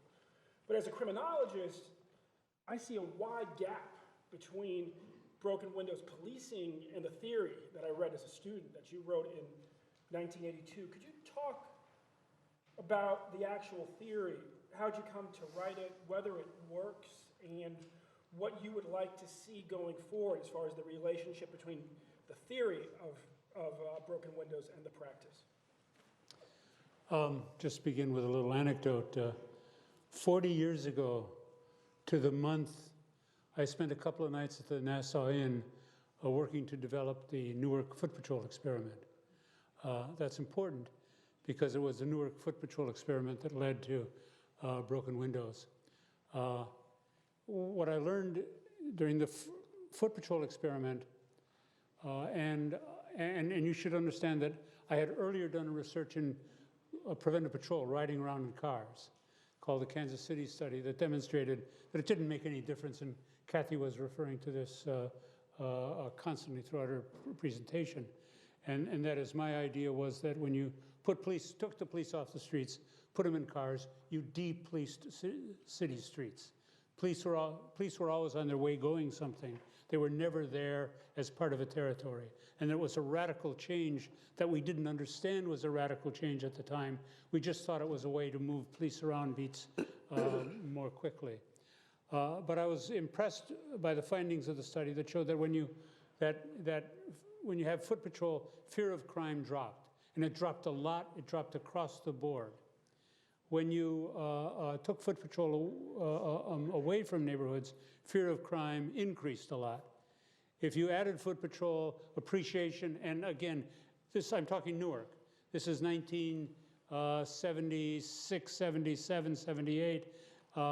Basically all white police, basically an African-American community. But that if you had foot patrol, appreciation for police improved. If you took it away, the liking of police declined. So in every way, foot patrol raised some very interesting issues. Along with my colleague James Q. Wilson, we argued that the police have been ignoring a basic function once they got into cars, and that was of maintaining order. And the idea was that minor problems matter. And we've known since the 1960s research that fear of crime is most closely related to disorderly conditions and behavior. It is not necessarily linked to serious crime. Putting that together, we came out with a metaphor. And the metaphor was that just as a broken window left untended is a sign that nobody cares and leads to more serious disorder, fear of crime, and ultimately more serious crime. And that metaphor, surprisingly, caught on rather quickly. I'll skip a lot of the things, hoping that we can return to the conversation, but to the question of, is it misapplied? I have fretted and stewed a lot about how broken windows has been used in cities.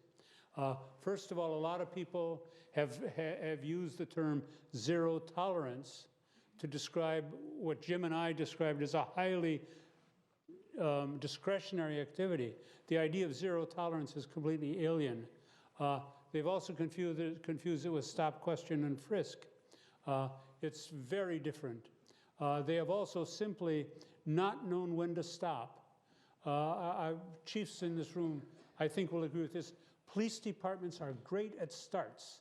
It's not hard to get them to start something. They do it with fanfare, and they charge ahead, but they don't know when to stop. And the issue is, when is enough enough?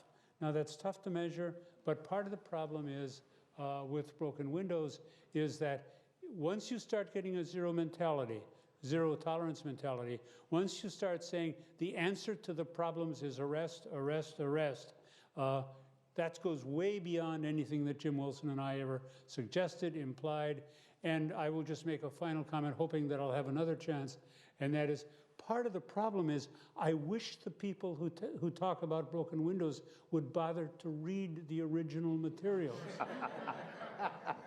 And one last introductory comment, and then I'll give you an assignment, because I'm old enough to be a professor to almost everyone in the room. And that is, When my wife and I published Fixing Broken Windows, I knew that this was going to happen. I went to the National Institute of Justice, got Jeremy Travis to underwrite my spending a summer there, and I wrote a monograph called Broken Windows and Police Discretion. You can still get it from NIJ, and it describes the development of guidelines and how to implement broken windows policing, and includes working with the community to develop the police guidelines. It went that far. If only people would read those materials, they would understand who said, you know, well, never mind. I'll get a chance to talk about whether or not it works and what works really means in these terms. And next, I'm going to go to our two students on this panel. I'm going to start with Mr. Craig, and I'll come to Mr. Moss. Hey, so Craig, I know you as a brilliant student, a leader here on campus, relative to the rest of us in monkey suits on this panel, a well-dressed man.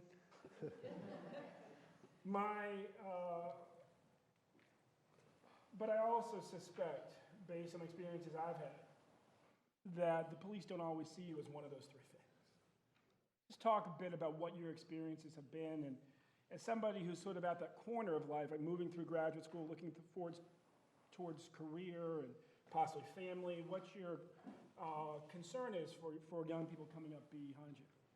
Sure. Well, good morning, everyone. My name is Asa Craig. I'm a second-year policy student here at the Woodrow Wilson School, studying domestic policy, primarily education policy.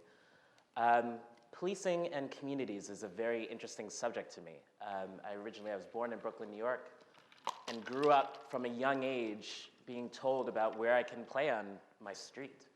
I can remember back to the trainings, I think I was around 7, 8 years old, when my mom first told me, okay, well, this is what you need to do when you walk around the streets, or don't run if a police officer comes up to you, or don't move your arms quickly, and make sure you always have your ID, because there was no excuse other than that. And so I would just say that is sort of the frame that I've always sort of approached policing. And you know, we had this joke in our family houses and at reunions in New York, you know, the mayor, Rudy, shoot a brother 41 times, Giuliani, unfortunately. That's just how we saw the police interacting with us as individuals on the block. And you know, I think it's interesting here being a black student, not only here at Princeton, but in my previous undergraduate student at Cornell. You know, we were always sort of at this line. I was walking one time with one of my students doing student government work late at night, and we were chalking on the ground. And out of nowhere, a police cop came up to me and interrupted, "What are you doing here at this evening? It's 10:30 at night. Don't you have some place that you need to be?" And I was with one of my best friends, a white Jewish colleague, and he was just astounded that that has never happened to him on a college campus. And so really thinking through what are the sort of experiences that students have to go through in these environments? How do we understand the duality? You know, we could talk about Du Bois, we can talk about seeing the world through two different lenses, really understanding, one, how do they perceive what is possible for them? So really when I think about education, I think about, one, what do students see as possible? What do they see as their constraints? And really, I think when we're talking about possibility, just taking a step back and saying, what do we expect these students to produce? What do we expect them to do? Where do we expect them to go? Where do we tell them that they belong or do not belong? And so really, I think that's my concern when I approach policies in terms of how do we unlock the possibilities, not in terms of constraining. For example, in my work in Texas doing education policy, there was a report by this community organization called Stand for Children. And there was work done in 10 Dallas zip codes that sort of all the development of police institutions, all the development of jails were done based off of 3rd grade reading scores. And so really, you know, that focus in terms of how do we map out what is going to happen from a constrained force analysis in terms of these communities, it really comes down to, again, an expectation on behalf of these leaders and these policy institution managers around where do we want these communities to go. We should not be thinking about control around 3rd grade. We should be thinking about how do we get them to their college and career.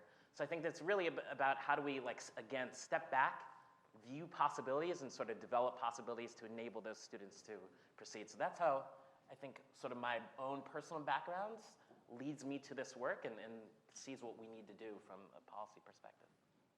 Thank you, Asa. Next, we'll go to Mr. Moss. You know, Ari, I know you as a brilliant student as well, and a dedicated servant, a trained lawyer, somebody who's here on leave from more than a decade of service on the NYPD, where you've gone out every day trying to make people safe and do the right thing, but also had to come of age as an officer during a very tough moment in our history and the history of police-community relations in the city. If you could talk both from the brain but also from the heart about, you know, when we talk about community policing, what, you know, we think about training the cops to deal with the community positively, but it involves more than that. Can you talk about the various roles that need to be played throughout the community to make this form of policing work, to make cops programs work? Thank you, Professor. Just as Professor mentioned, I am an active law enforcement officer, so I do have to throw out the mood killer disclaimer that I'm speaking on behalf of myself, and nothing I say should be attributed to my employer, whether it's in print or later. I want to go back to my job, so. Unless Chief O'Toole's hiring, because that sounds great. But, I don't know how my wife's going to deal with the rain out there, from what I understand. So, okay.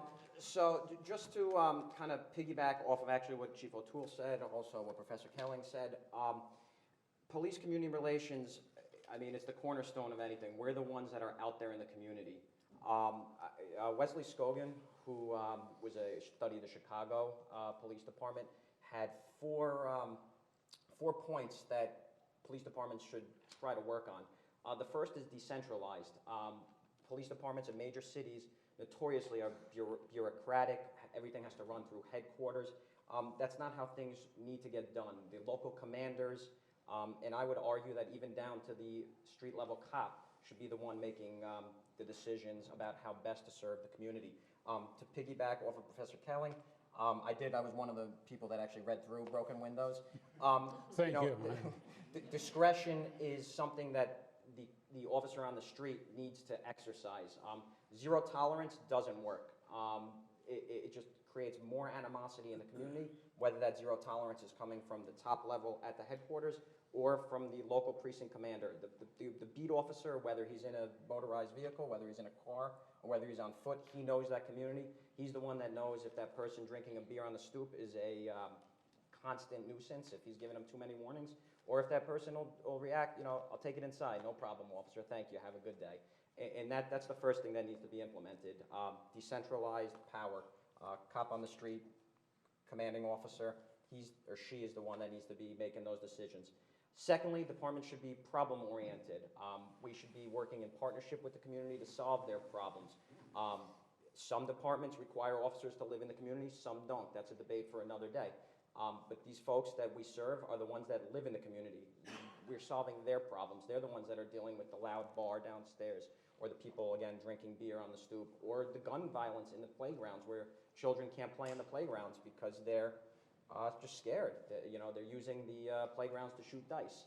It's the folks in the community that should be working with the police to solve those problems. Police should be responsive to citizens with respect to tactics employed and the priorities set. Again, we have to, the theme here is we all work together to make sure that we're addressing the correct concerns.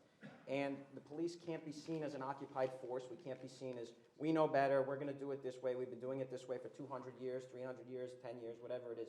We have to be open to suggestions from the community, open to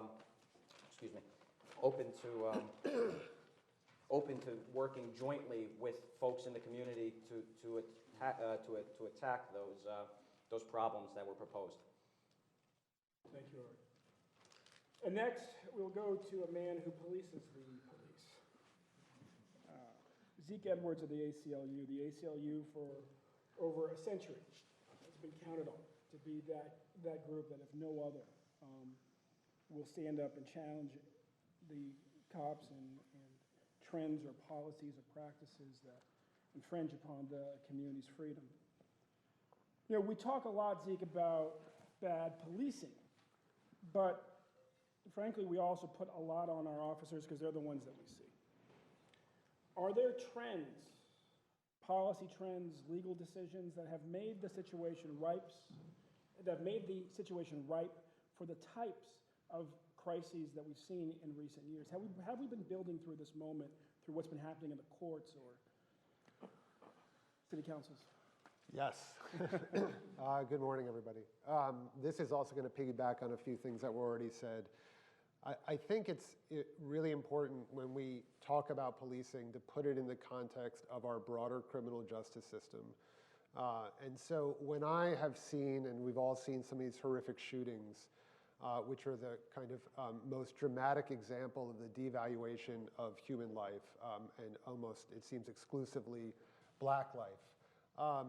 I think sometimes people either see it as an isolated incident or think of it only in terms of police use of force, which clearly it is, and that has to be dealt with. But as Mr. Davis was talking about these simmering tensions in places like Ferguson, the devaluation, I think, of black life, particularly in this country, and of poor life more generally, happens every day in our criminal justice system, thousands and thousands and thousands times over. If you walk into our courts, our municipal courts, which are revenue-generating rackets in many places, raising money off the backs of the poorest people because no one wants to raise taxes, you go into those courts and you see people who are getting held in on bail for low-level offenses, detained solely because they can't afford $500, $1,000. We have a wealth-based detention system in this country. Our pre-trial unconvicted jail population would make us the 4th largest prison population in the world. Just that we are the largest population, as you know, if you take all of our prisoners. People are getting jailed because they're too poor to pay fines and fees. The DOJ report in Ferguson, which was fantastic, only happened because Michael Brown got killed. Nobody was going to pay attention to Ferguson. But there are thousands of Fergusons happening. And if you go into those court systems, you see what the devaluation of life is. And so, having worked in that system a bit, when I see Walter Scott get gunned down from behind, Tamir Rice, a 12-year-old, Eric Garner getting choked to death, those are, to me, the kind of macro of what's happening every day in other ways in which lives are being devalued. I also think just more broadly, I mean, it's extending it a bit. You know, we put people in jail in this country for life for nonviolent offenses. I represented a clemency client under the new clemency initiative, Douglas Dumpkins, who at 26 was arrested with 2 prior nonviolent misdemeanors, no federal prior record, no violent crime, for dealing in crack cocaine for 1.5 years in Fort Worth. He got life without parole at 26. Now, he got clemency when he was 51 as a grandfather. But there are many other people in that situation. A 75-year-old African-American veteran who was using marijuana for medicinal purposes in Alabama, life without parole because he had a prior record. We're the only country that sentences juveniles to life without parole. So if you look at our unconvicted pretrial poor black population that languishes in jail, we have a lawsuit in Scott County, Mississippi, where they jail people indefinitely without charge, meaning without indictment and without counsel, because there's no law that says when a prosecutor has to indict you. So we have a client that spent 3 out of 5 years in pretrial detention and never got charged, let alone tried. So these practices that are happening in states around the country, to me, are part of a much larger system of devaluation and degradation of human dignity. And I don't think we can divorce policing from that, because if you are part of that criminal justice system, if you're part of a police department that makes more marijuana arrests every year than for all violent crimes combined, which is what we do in this country, if you're going into those courts and seeing how judges treat people, throwing them in jail because they can't make bail, even though they have kids at home and a job they're going to lose, I mean, this happens thousands and thousands of times over. So I think we have to talk about the criminal justice system. We have to talk about the way that we dehumanize people. We have to push reforms on bail, on decarceration, on sentencing when we're talking about police and police violence, because there are many other forms of violence that happens. And I'll just quickly say, when I was a public defender in the Bronx, and this isn't that long ago, you know, I represented a woman who was begging outside of McDonald's. She had no teeth, she had stomach cancer, she was asking for change, arrested and jailed for that. I represented a woman, 47 years old, no criminal record, going to work, switched subway cars while the train was in motion, sent to jail. 17-year-old kid used his student Metro card on an election day, which you're not supposed to do, sent to jail, all black. So to me, that is a precursor to Walter Scott getting shot from behind. And I hope that makes some sense. And if it doesn't, I'd like to talk about it more. Well, thank you. And look, we're about to go to questions. If you have questions, please come. Can I say one other thing? Please. Sorry, because you asked one other part of that But question. as he says one other thing, if you have questions, begin to come line up at the mic. Just that you asked a question about the law, and I won't give a legal lecture now, but there are another thing that I think gets lost in the discussion about police reform is what we can do in the courts. Now, I think that definitely police reform has to come locally from the communities, from police chiefs like those in Seattle, from community members, from Black Lives Matter, not from lawyers. That said, there are a number of cases at the Supreme Court level that basically incentivize and facilitate police to do what they do. It allows racial profiling. It allows you to jail people for minor, non-jailable offenses. It protects police from being sued through qualified immunity.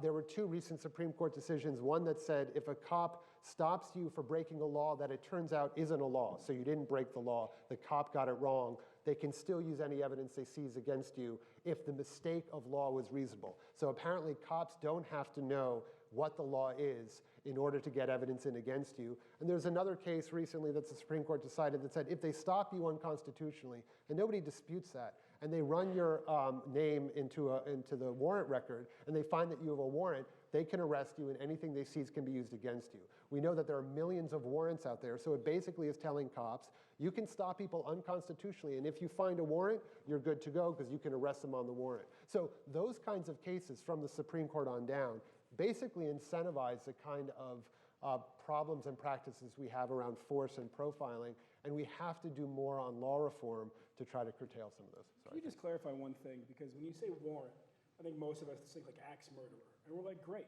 they're going to get the axe murderer.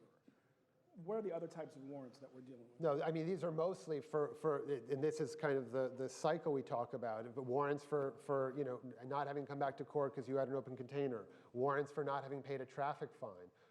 The DOJ in their investigation, like if you go to Ferguson, there were millions and millions I think there were more warrants, right, than there were residents, and they were, I think, 92% of black people coming back to court. And also in the Supreme Court case, the DOJ, or actually I think it was Justice Sotomayor, documented, I can't remember the number, 47 million outstanding warrants in this country. And so police now know that if they stop you for no reason, which they can't do, and find that you have a warrant, which in certain communities they're very likely to find, they can then kind of proceed accordingly, even despite the unconstitutionality of the initial stop. Thank you, thank you. All right, so again, I'm going to encourage you to please come down to the mics and ask questions. As we assemble at the mics, I'm going to ask Ari and Professor Kelling to both respond to a question, I guess, in different ways. Ari, when I was thinking about when Chief O'Toole opened up, and she talked about when she was a young officer, what things were like. It occurs to me that in the distance between the beginning of her career and the beginning of yours career, which isn't that long, but I want to be clear, Chief. I'm going to stay on your good side. You just ventured out there into some dangerous territory. Yeah, no, totally, brother. I'm trying to pull it back just a little bit. But just very quickly in our society, we began to put more and more onto officers, right? We got rid of we got rid of many powers to put people with serious psychological problems in institutions and left them on the streets, and you became a psychologist, right? We began to really ratchet up the war on drugs and to defund rehabilitation, and you became a social worker. You could just take a few minutes and talk about what your life as a beat officer is like.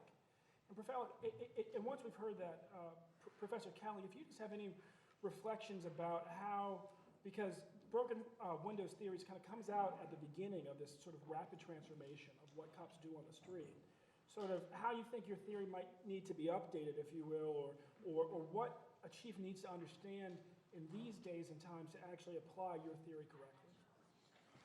So I think with all the defunding through the 80s, the 90s, the 2000s, has led to a lot of problems that the beat officer, never really anticipated. I mean, now it's coming out, but at least once a day, I would say, a police officer on the street is involved in some kind of mental health call in a big city. There's no doubt that it happens at least once a day per cop. This is obviously due to our lack of funding of these mental health facilities. Folks are living out on the street. The police are now becoming, as Professor Gell said, social workers, and we're left to kind of clean up what our legislators, what our prosecutors, what our entire criminal justice system kind of just left a blind eye to leave it to the police to clean up what society doesn't want to see.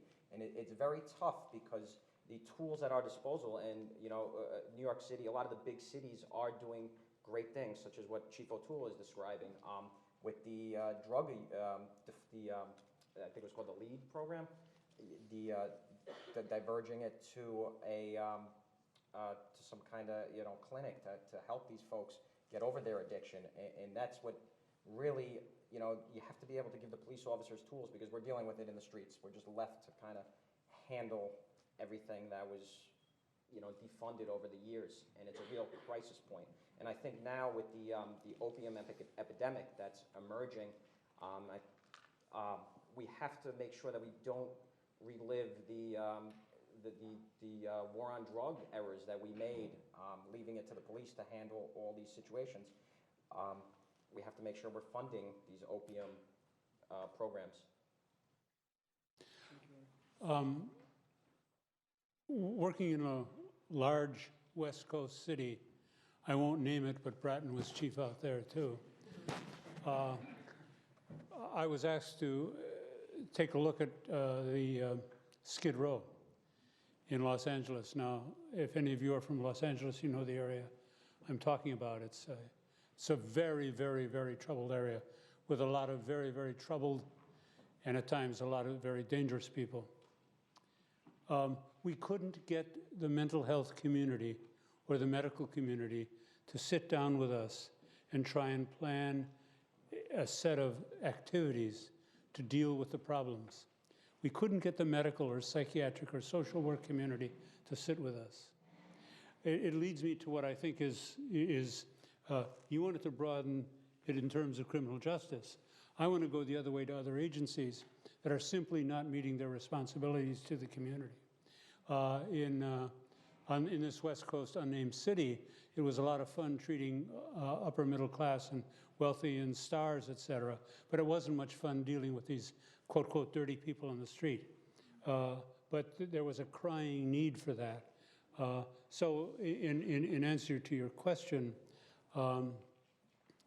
it seems that the key issue, and I think this ties into what Ari just said, is to somehow get the political strength to leverage these other agencies to do their job. A colleague once at Rutgers knocked on my door and said, I have a new anti-crime strategy. And I said, quick, tell me before I forget and you forget. And it was, get people to do their jobs. There are all kinds of agencies out there that aren't meeting their responsibility. The fact that the mental health community stands back with what's happening on the streets, we decriminalize drunkenness. Do the police have to deal with drunkenness? Yeah, they got to deal with drunkenness every day. We de-institutionalize the emotionally disturbed. Completely appropriate. And what do we substitute for it? The police. It seems to me that the big thing is, and this is tied into broken windows from the beginning was not an arrest-oriented approach. The first big example of broken windows was the subway in New York City. Most of you won't remember this. Few of you will remember it. But for weeks before we decided to crack down, for example, on fare beating, we went on the radio, we went on TV, stop fare beating. We are not going to allow fare beating anymore. And so the whole idea was to dissuade people. When the time came for the pressure, what we did was to bring booking buses out to the places where we were active with the police. The idea of the booking buses, a lot of people had gotten into bad habits. They weren't bad people. They weren't people who, but if we went through the normal booking process for fare beating, they would miss a day's work. they might get fired. So we were trying to make it for those who didn't have records. We were trying to make it as quick and as fast as we could so they could get going again. But it seems to me that that's the proper approach for broken windows, and that is find out the agencies who ought to be responsible for it. You know, and we have the slogan phrase, homeless. Homeless is a political term. It doesn't describe much of a population. The population on the street on the streets of New York.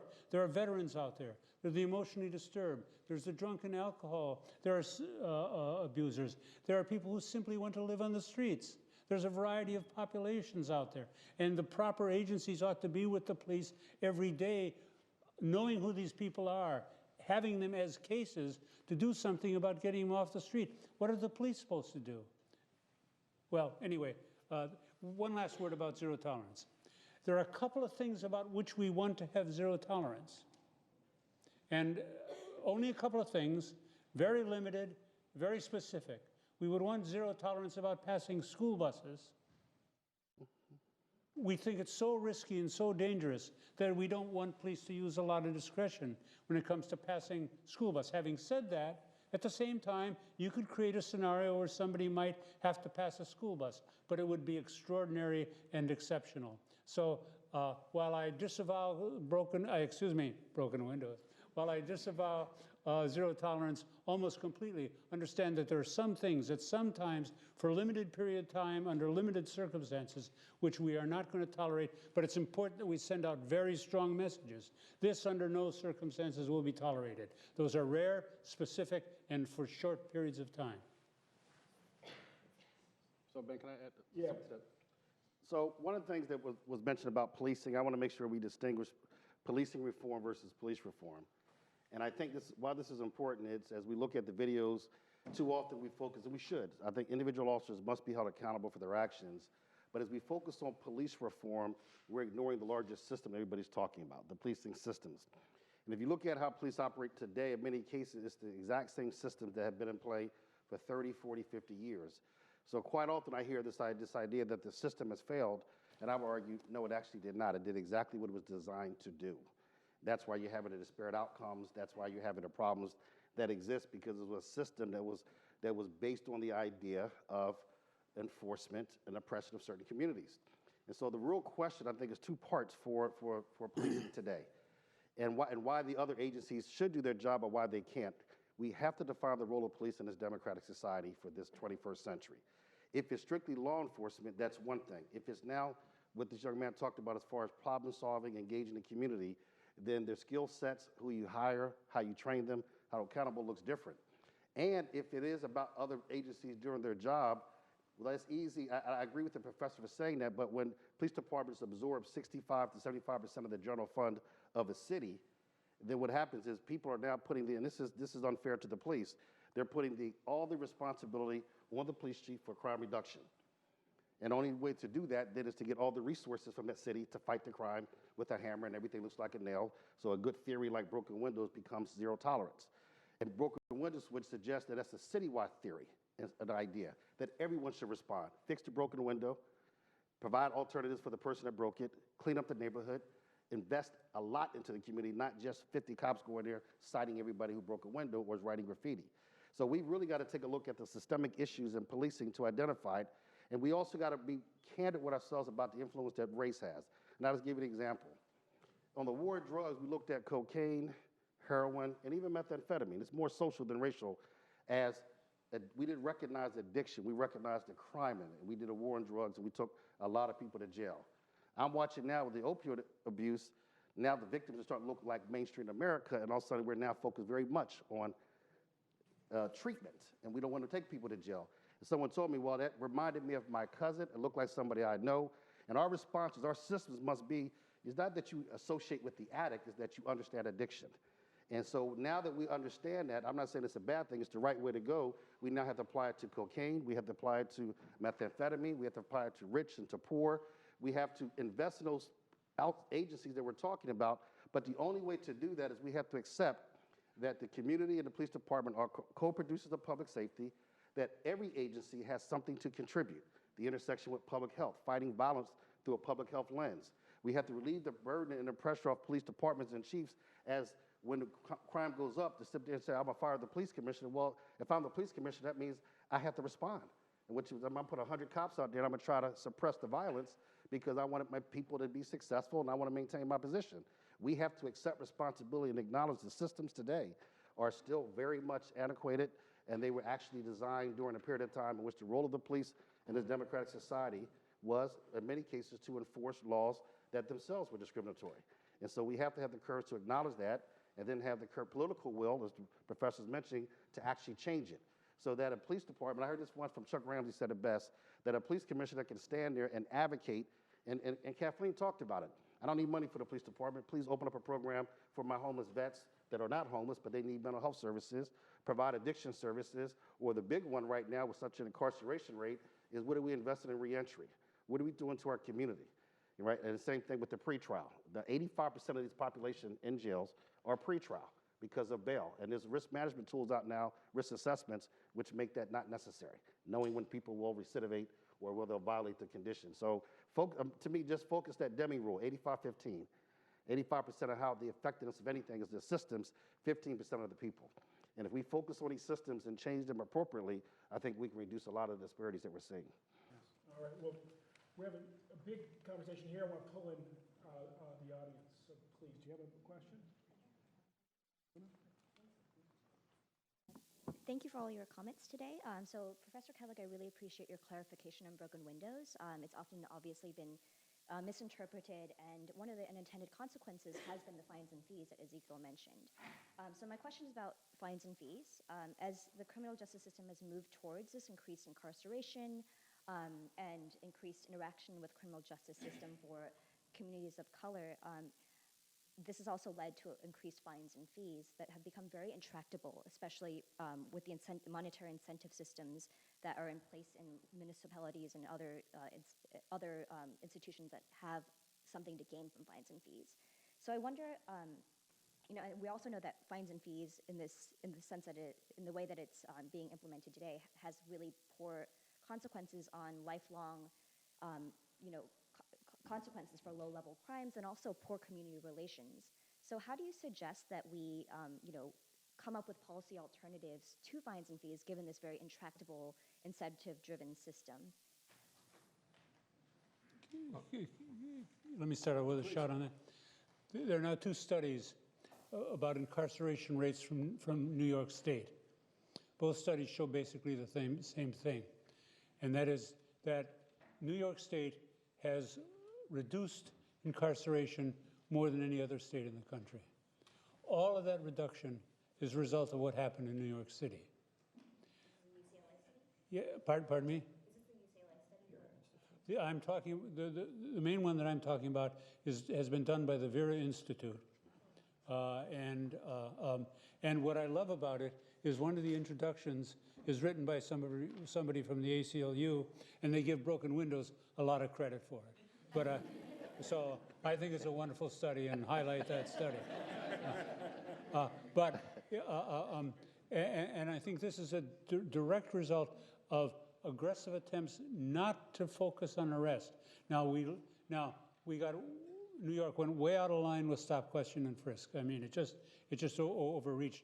But if you look what Bratton tried to do as soon as he got back in New York City was again to reduce the amount of arrests. And again, the focus becomes stop the next crime, don't respond to the last crime. And I think this has been referred to again and again. But I think that at one point in the Vera study, the author says something like this. I'll say it how I would like to say it. And that is, perhaps a few nights in jail is better than 10, 15 years in prison. And that is by sending out a message that you have to stop. Perhaps a lot of people wound up not being incarcerated in New York City and then resulted in the decline overall in New York State. And all of the decline was driven by what happened in New York City. I think it's a wonderful study. A couple things on fines and fees. before turning to some maybe more practical solutions, I do think it's important, as I think it was also Mr. Davis who just talked about the role of race. So just bringing up Ferguson again, right? One of the things that the DOJ investigation, and everyone focused a lot on the policing and then also on the number of fines and fees. What they also uncovered were a series of racist emails, right, that were being sent by city employees on work email, right? And so they know, in Ferguson, they know exactly what they're doing, right? So there's part of my response, which may not be super practical. It's like you have to kind of call people out like DOJ did, like these municipalities on what they're doing. That this is a kind of race-driven, revenue-generating system that people on the backs of mostly poor black people, by people who, many of whom share very kind of, I think, racist and regressive views. And so in a place like Ferguson, I think you have to just shut it down. I mean, I think it's, and there are a lot of municipal courts, I think they should be shut down. A lot of places don't have to have them. That's obviously a more difficult ask, but I just think if you were to do the kind of Ferguson investigation in lots of places, looked at the email, you would find the same thing. I think there are places that probably don't realize how many people actually are suffering under fines and fees, how many people they jail. If you do, like here in New Jersey, led by our affiliate in part, the bail reform, one of the things they did, there was a jail study done that showed how many people are sitting in jail on low-level offenses on $500 bail or less. And I think a lot of state lawmakers were shocked to see how many people there were, how much it cost. And so I think explaining that this, in fact, is more expensive and quite harmful through kind of data and records requests, I think, can also be quite productive. But I think the fact, like, a lot of these places, they create the need for revenue. It's like the reason they need revenue is because they have courts that they don't really need. And so I think if we can try to break that cycle, and then, although I realize it's politically very difficult, so easy for me to sit here and say, you know, there are a lot of places that don't want to raise taxes. Like in Louisiana, they just basically, you know, under Governor Jindal, they're in financial crisis throughout Louisiana because they basically erased half of their tax code. So one of the answers is, yeah, you can't try to make up for a totally disastrous tax policy by fining people who are the least able and capable of paying for it. Ultimately, first of all, it's not financially lucrative, but secondly, it's also obviously wrong. So there is like a tax policy discussion that people have to try to have. Thank you. All right, we'll go to the next question here, and then we'll go. Thank you. I'm Amada Sandoval. I run the Women's Center here. I'm glad you opened the door to possibly impractical solutions because I was thinking in the first panel, one of the questions was, how do we bridge gaps so that organizations that are in conflict with each other, like Black Lives Matter and Blue Lives Matter, can somehow kind of talk to each other? And it seems that, to me, that there might be a lot of opportunities to do this, because don't police really want gun control? And possibly most of the people who support Blue Lives Matter don't want gun control. But, you know, if the police came out and said, you know, this is what would help us, thank you, Blue Lives Matter, we appreciate your concern, and this is what we need, to at least expose what some of the strategies are behind the scenes, but also call people to find what their common ground is. I mean, I think there's probably a lot of people in Black Lives Matter who would support gun control, and that there are ways, if someone's thinking about it, to try and unify people politically with, you know, practical steps that would help people. And I just wonder if you've heard of that kind of thinking, or if people are still kind of running off in their own directions on this. Can I start with that, Beck? I have the honor of working with thousands of police departments, over 18,000 police departments, and I work with a lot of them. And I would say, not even just guns, I think this is probably one of the best times that Kathleen alluded to actually make the kind of changes. Because as I listen to the police chiefs, in some cases, even some of the rank and file union, they're struggling on how to bridge this gap with their community. They want a strong relationship. Chiefs even have subcommittees looking at everything from pretrial containment to reentry And so I think there is a lot of common ground to be had if we can get past the rhetoric on both sides of the equation. And the question is I think a significant step that I saw the other day that I was just very proud of is when the president of the International Association of Chiefs of Police, in a speech in front of about 5,000 or 6,000 chiefs, acknowledged the role that police have played in historic injustices for people of color. So that's the first step in racial reconciliation, is the acknowledgement of harm. I think now what has to happen is you have, in many cases, I talked to a lot of chiefs, and they're trying to reach out. In many cases, it's not being returned. I just talked to a lot of young people who said, I don't want to return it because I don't trust you, and I need to see some movement first. So I think if we can find that middle ground, which you will probably see on both sides of the equation, are people that want to come together to solve these problems, whether it's gun control, relationships. And I'm not naive when I say this. I mean this with every fiber of my body. I just don't know too many officers who wake up wanting to shoot and kill somebody. I also think that implicit bias is rampant, like a human behavior in the system, and I think the system needs to be changed and reform needs to occur greatly. But I think in between those realities is a probably once-in-a-lifetime opportunity to make the kind of changes and advancement that everybody's looking for if we can get some of these young people to the table. And then we have to identify what is the goal of this. I mean, I just give an example, not to pick on any one group, but when the President of the United States asks you to come to the table and talk and you reject him, it's kind of hard to have a dialogue. And that's what happened with at least one group from Black Lives Matter. And so I know people are upset and frustrated, but everyone's going to have to step out the comfort zone. Everyone's going to have to expose themselves to be let down, and everyone's going to have to come to the table and basically, whether they're right, wrong, or they think they're right or wrong, to at least start this dialogue. And I would say all around this country, at local levels and national levels, I see it trying to be done. Now, the challenge will be is to sustain it, is to keep driving this to make sure that nothing changes it. It doesn't make a difference who's sitting in that Oval Office. This is something that has to be driven every day in every way and everything that we're doing to ensure that this occurs. Otherwise, even the creation of Black Lives Matter, the creation of Blue Lives Matter is divisive by itself. Because you shouldn't have to say, because we know what Black Lives Matter is saying is that Black Lives Matter too. It is not minimizing anything else. It is not suggesting. But Blue Lives Matter is a cry for the law enforcement saying, we also want to be important and want our lives to be valued. And so I think in between it, there's room for a lot of success. Just hold on for 1 second. We just have 2 more minutes. I want to get the last question, and then we'll each go down, and you can respond to this question or that question or the question in your head. So please. Oh, all right. Well, we will have one last question after the last question.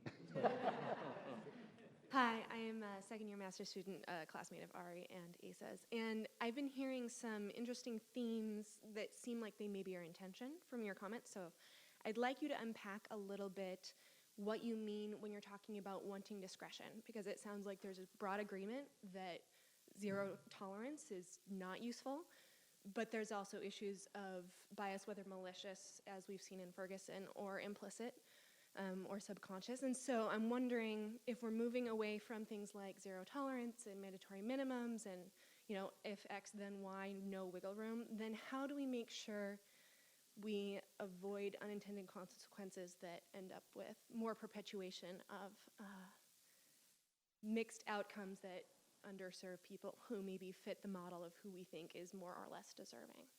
Before we respond to Bethany's question, I ask Mike to ask your question, then we're going to let the panel respond.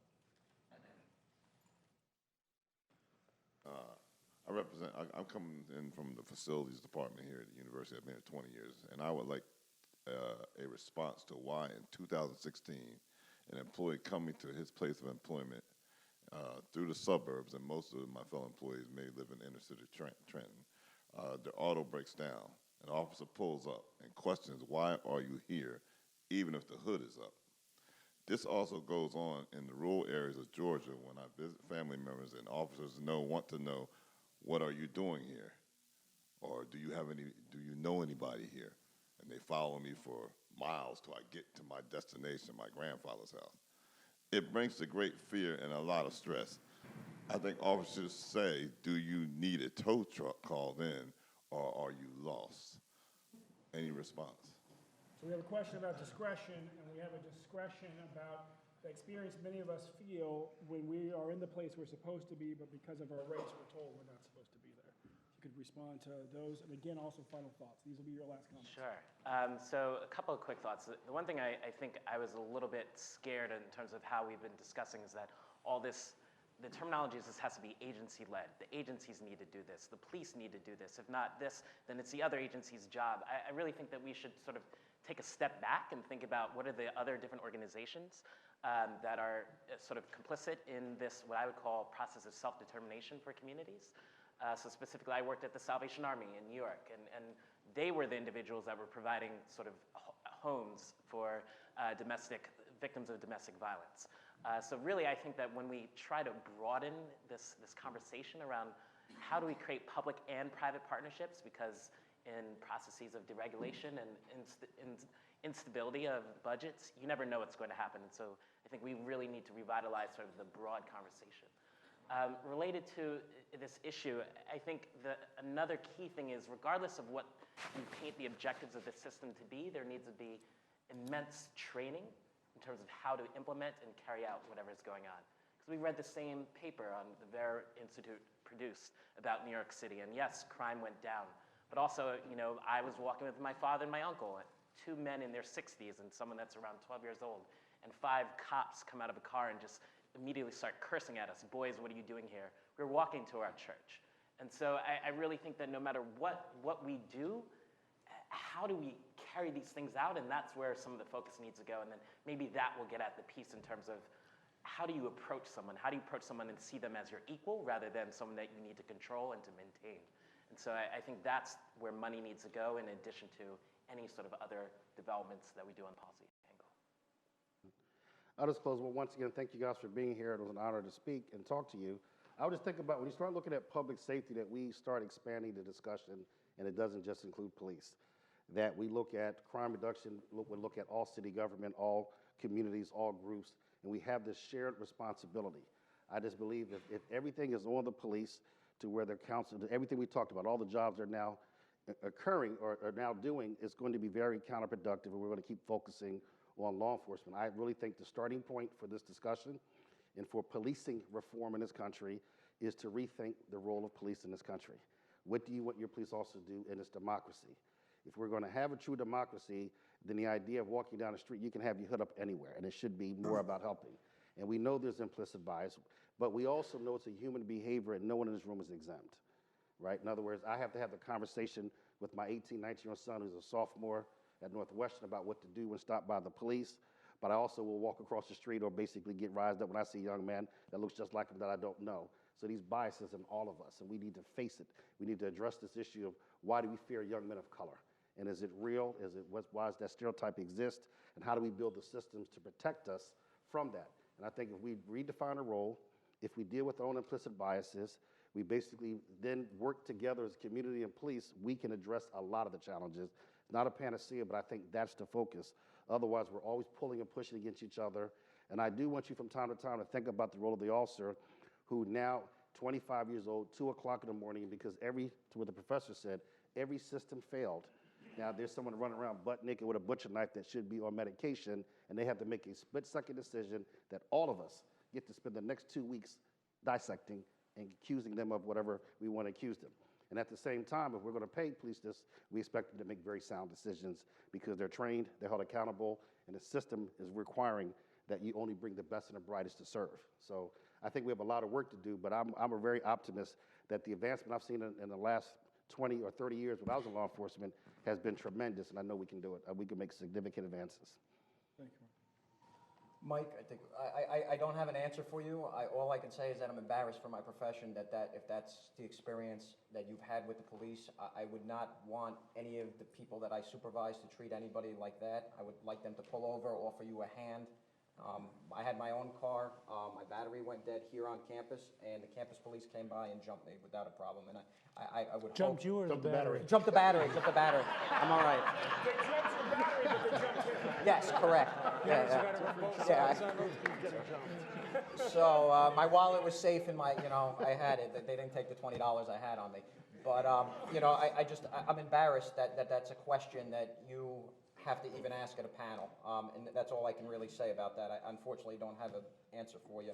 To talk to the 2 points, the Black Lives Matters, Blue Lives Matters, I actually hate all those words, to be honest. All lives matter, not to jump on the bandwagon there. I wish we could separate the folks that are so polarized on both sides and sit down and have a real conversation, just to echo what everybody's been saying. Because, I mean, I want everybody to know here, I mean, those of us that have put on a uniform day after day and have walked into some of these housing developments, these mansions, it doesn't matter, we need the community. There's been stories of police officers, and I know firsthand, you know, when I was in a lot better shape, actually chasing people, and folks in the community would actually, you know, they'd say, oh, that's the guy that used to walk up 125th Street, I'm going to grab him for, you know, they would help me out, and I need those folks, and that's because we practiced, or I practiced, community policing early on. You know, I talked to everybody that I ran into, and again, we need to sit down and we need to have real, honest discussions, because the police need the community. There's no doubt about that. We 100% need your help in policing your community. And our job is a dangerous job. And when it gets dangerous, oftentimes it's the community that helps us out, that helps us catch the person that did something to us, that helps us, you know, get the medical help we need. And to touch on Bethany's question, I think where it comes into play, and like Mr. Edwards said, it's the city councils and our, you know, at the top at, you know, City Hall. If there's quotas, which have been outlawed in the state of New York, if there's city councils that are treating their police departments more as revenue generators than public safety and public service, then discretion is out the window. And that's a real problem, because the cop on the street, just like he needs the community, he needs his discretion and common sense. He or she needs his discretion and common sense in order to win over the community. A comment about the discretion. Whole volumes have been written about this. I would just make a quick comment and then give an assignment. The comment is, unless police officers are able to answer the question, why do you arrest one person who is peeing publicly and not arrest another, beyond saying it was common sense? That's the question that has to be answered. I think there are ways to answer it. I refer you to Broken Windows and Police Discretion, still available at NIJ. Sorry about that. It's free, you know. It was a good summer, though. But I'd like to address this this question about Black lives and blue lives, because there are two narratives afoot now that are gaining, that have gained their own strength and their own advocates. And I think it's a dangerous kind of split that we constantly run into. And it seems to me that the Blue Lives Matter group has to be able to say that the Black Lives Matter movement has alerted us in our society to the fact that the police in the United States have been the instruments of repression from the beginning days of slavery, through the Black Codes, through the Jim Crow, and through de facto discrimination. This is historically the case, and it is unique to the African American population. And to the extent that the African Americans want to say this to the rest of us, I think it's entirely legitimate, and we have to acknowledge it. On the other hand, if you look at the Blue Lives Matter, the police are in a bind. Victimization is, by its very nature, disparate in the population. More African Americans are victimized. If you follow that, you're going to get disparate results in terms of arrest and incarceration. That's the bind that the police are in. It doesn't matter whether you do hotspot policing, ceasefire, what kind of approach you take. If you're concerned about justice for victims, you're going to have disparate impacts. The question is not whether or not you're going to have some disparate impacts, but when does it cross the line? When is it too much, or when is it not enough? And that's the bind that the police are in. And it seems to me until those two sets of underlying understandings, assumptions, axioms are understood by the other side and acknowledged, we're going to remain at that impasse. But we have to be talking about both simultaneously. How do we correct these injustices that the police are imposing, and how do we correct the injustices to the victims of crime without creating too much disparate impact. It is a very touchy and very sensitive issue, and it's not hard to alienate every audience when you take the position that I've just taken. So, but anyways, I thank you for inviting me. I've had a lot of fun. Sila, amen. Just a few things quickly. I think it crosses the line, just in response to the professor's point, when you arrest somebody for begging outside of McDonald's, when you arrest somebody for switching train cars while it's in motion.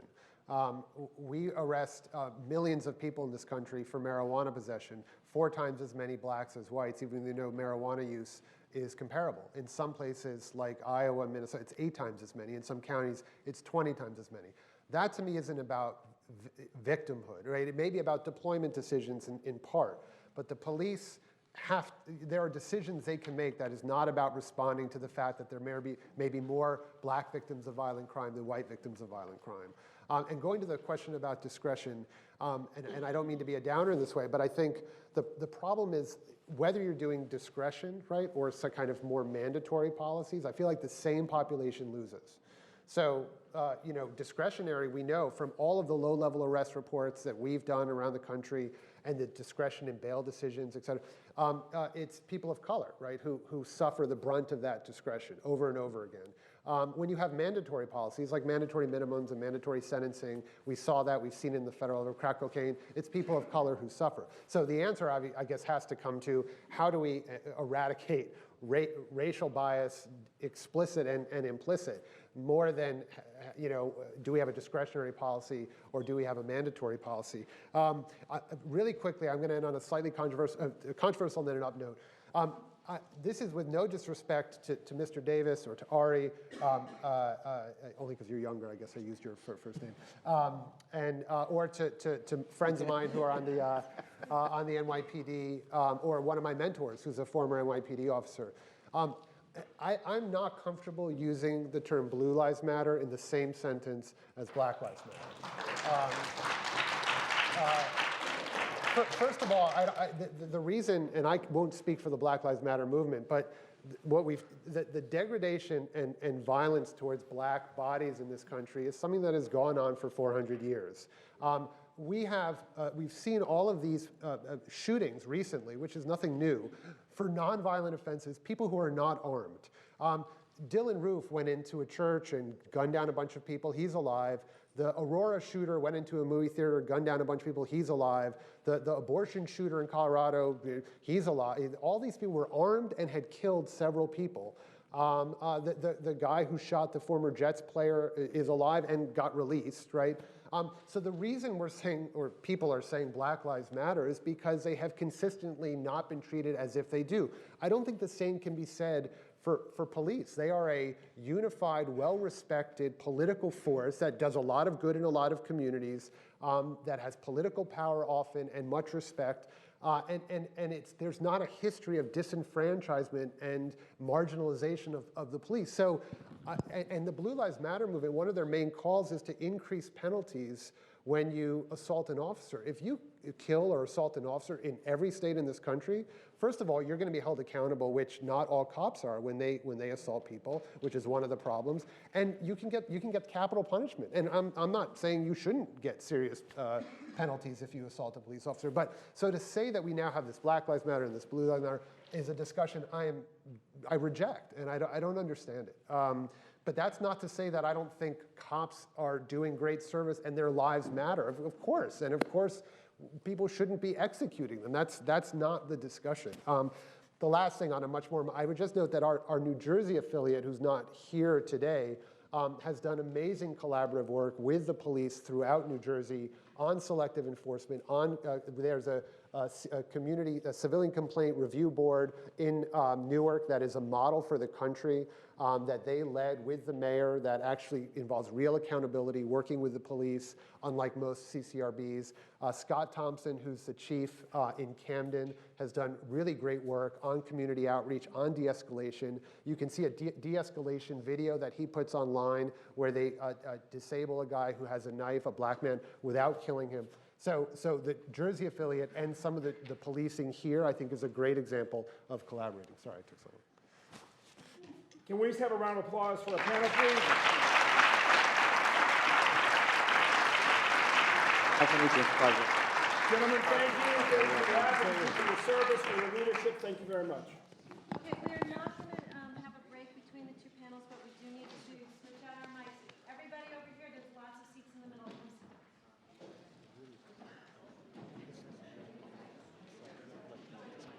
I agree with your point about giving it equal status.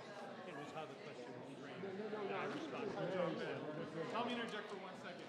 I'm a grab. No, it's good. Are you here for lunch? Actually, okay, so I'll follow up with you.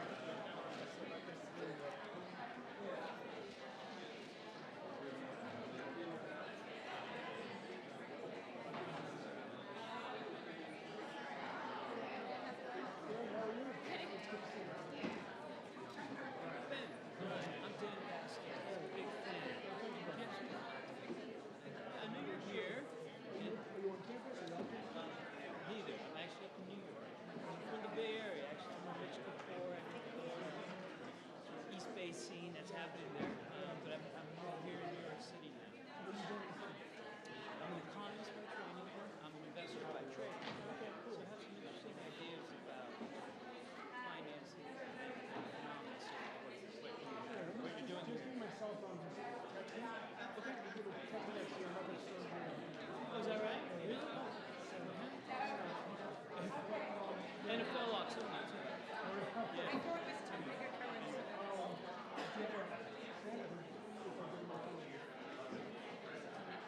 Great panel. Those were absolutely a wonderful, diverse in their presentation, just in the way they came.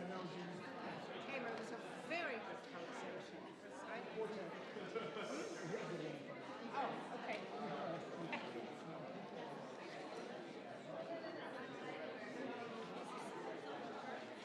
1861. How y'all doing?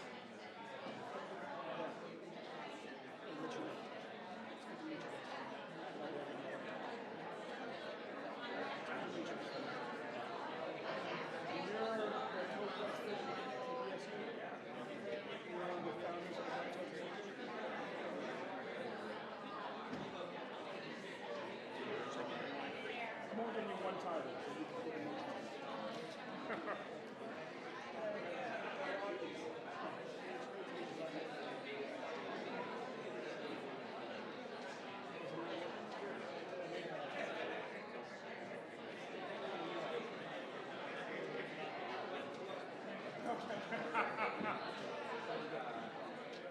All right, good job.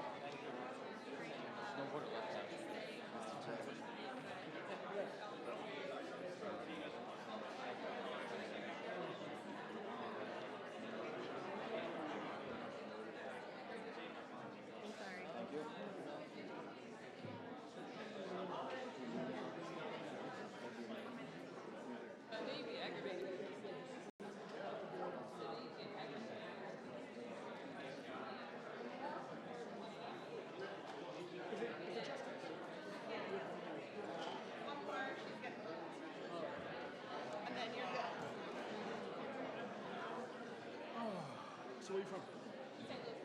Nice. Which part? City. Sometimes you say that they're from U City or the Three Cities.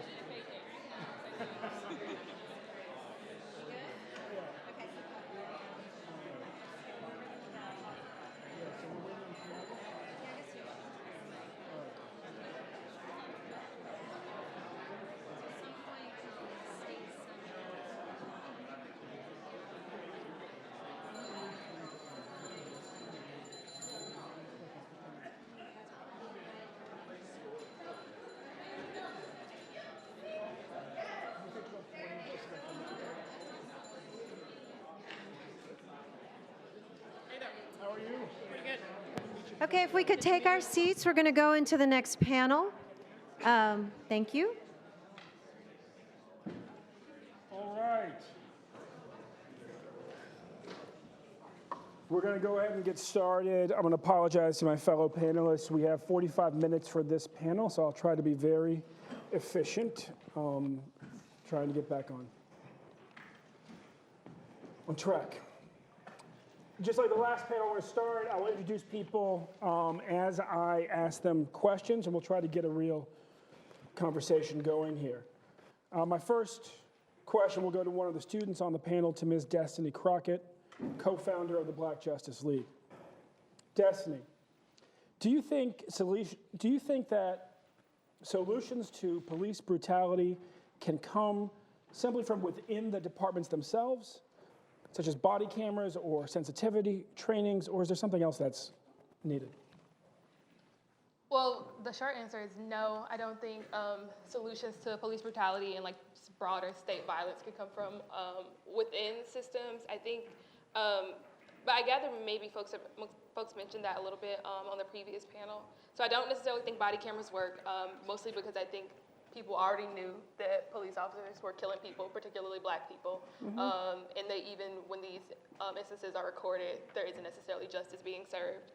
And I also don't think sensitivity trainings work, or even dialogues. There was a lot of conversation in the previous panel about having dialogues between Black Lives Matter and Blue Lives Matter, or Black Lives Matter and police officers. I don't necessarily think dialogues work either, because I think they work under the assumption that police officers are innocent, don't know that they're racist, that folks don't know policing is racist, and if everybody just learned how to be unracist, and if black people would just be kind and hold white people's hands through unlearning racism, then they wouldn't be racist and black people wouldn't experience violence. I think we have sort of like an American obsession with innocence, especially when we talk about the police officers just having a hard job. And I don't necessarily think that that assumption of innocence works. I don't know if necessarily the assumption of deviance works either, but I think the assumption that policing as a system is deviant and to some black people considered akin to a terrorist organization. I think just like the understanding that, or the assumption that working within systems and the police are innocent until they're taught otherwise is problematic. Thank you, Destiny. Professor Thompson, you're a historian at the University of Michigan. You look at protest as part of your work. Let's talk about strategy for a second. Should protests and that anger be directed against police unions as a particular barrier, like the FOP, in this quest to reform how the force in a particular community behaves and operates? Well, certainly as a historian, I think we have to, the first part of your question, which is about protest, I think it's really important that we remember that to the extent that we're even having these conversations today, the rock bed of that is in protest.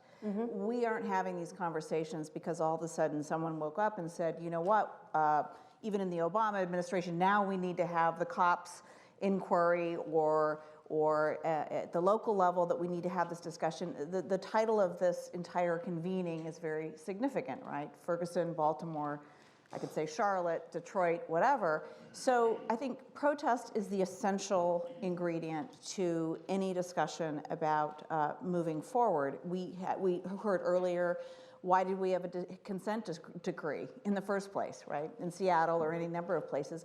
We have a consent decree because people in the community begin speaking up, right? So I think that protest is essential. The question is, who does it go against, or where should it be directed? And I think that one of the most significant things about recent protests is that it's not just against individual police officers or even against police unions. It's about the whole systemic system of policing, right? And the assumptions behind policing, which is much of what you were saying, Destiny. Really important, right? So I think in some respects, the police union issue is a bit of a red herring. First of all, there's huge tensions even within police departments, right? Because rank and file officers feel that this entire system of policing is putting them in jeopardy. So there's tensions that presumably if we got rid of the drug war would also make police officers' lives safer too, right? But the real issue is not the police officers or the police union. Again, the real issue is the systemic practice of policing, and frankly, the politicians, right? Because at the end of the day, it's the policies that lead to the policing. The police are implementing the policies. Thank you.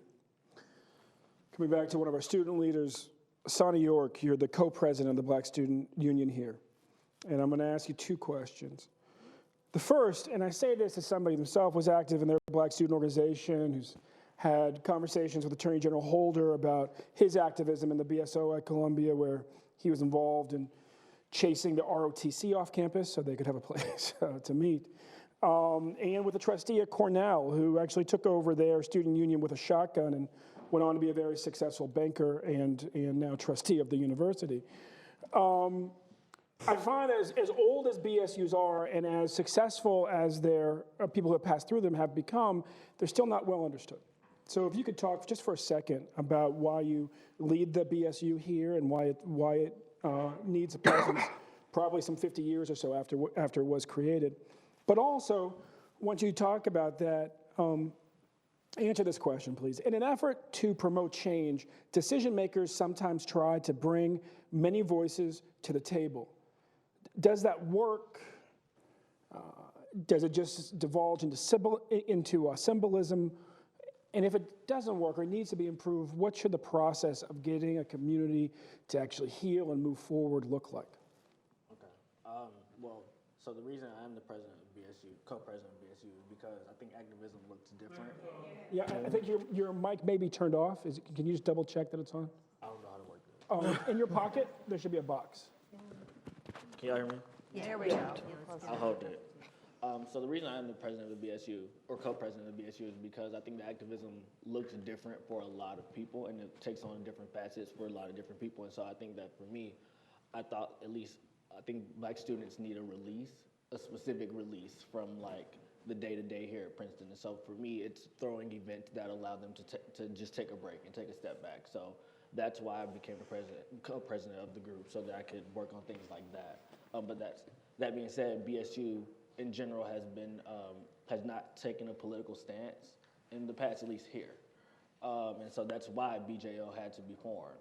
That's why Destiny and I and a lot of other people formed BJO, because BSU was not taking a political stance on a lot of issues. And so we formed another group in order to do that. That being said, as far as your question is concerned, as far as bringing people to the table, I don't know, I don't think seats at the table, having a seat at the table is symbolic, but it doesn't really produce change. I mean, we've seen these people who are at the head of BLM, at least let the media tell it, they've been having seats at the table with President Obama and all these other people for the longest, and yet people are still being killed in the middle of the street. And we still have President Obama having a press conference every couple of months telling Black Lives Matter that they need to calm down. And so at the end of the day, having a seat at the table is just simply symbolic. And all it does is leave us with a couple of pictures and people saying, I met with President Obama. I don't see any real change coming out of it.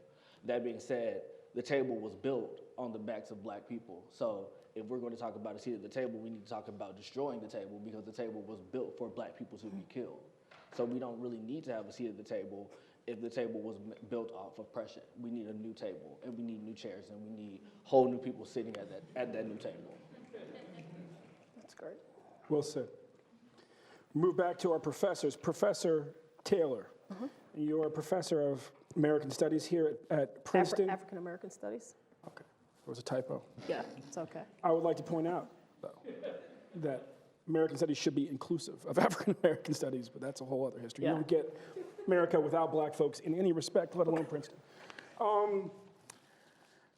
But let's not talk about the fortunes that created this place. All right, there has been no period in modern American history where the police have not been accused of racism, violence, and abuse in Black communities. Given this long history of misconduct, is police reform even possible?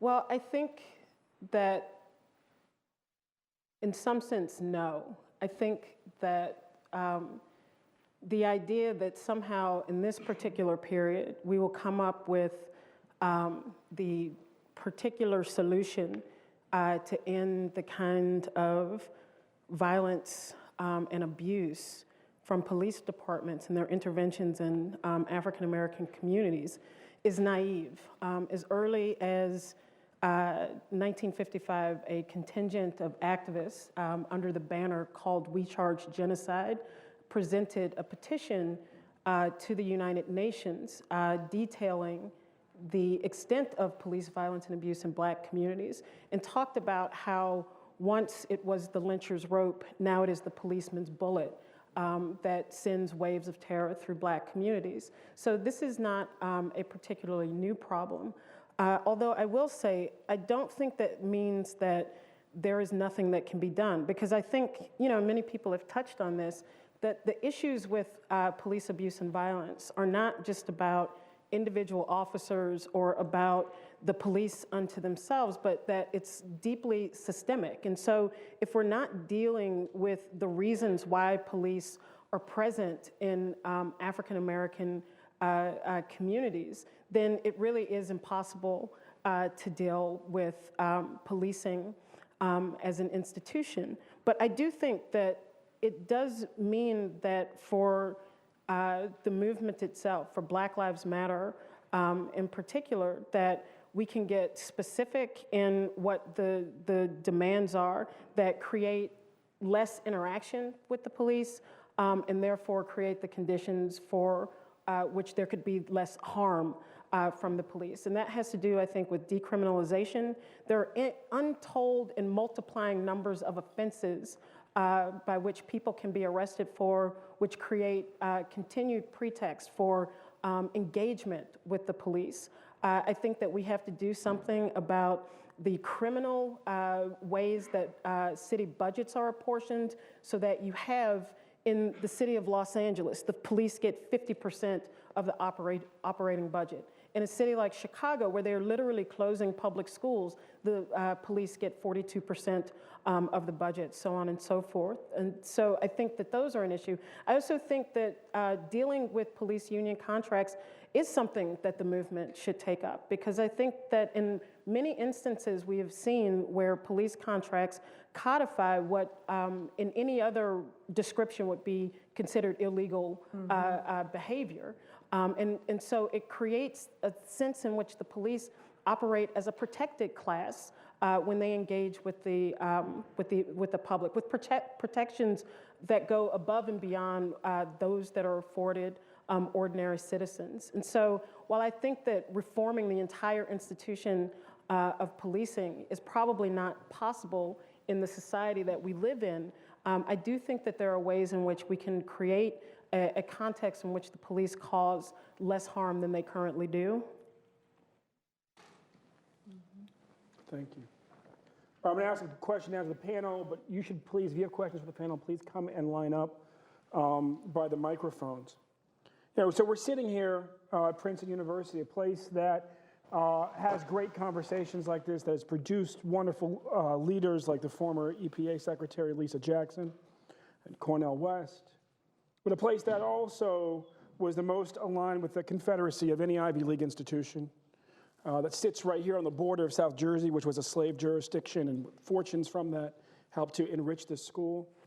We're at a school that's named for Woodrow Wilson, who in the last 100 years was probably the most racially radical president in exactly the wrong kind of way. And on the now. Well, we're almost there. January 20th, sister. Ron Davis, who hears, will tell you January 20th, sister. But days matter in these times.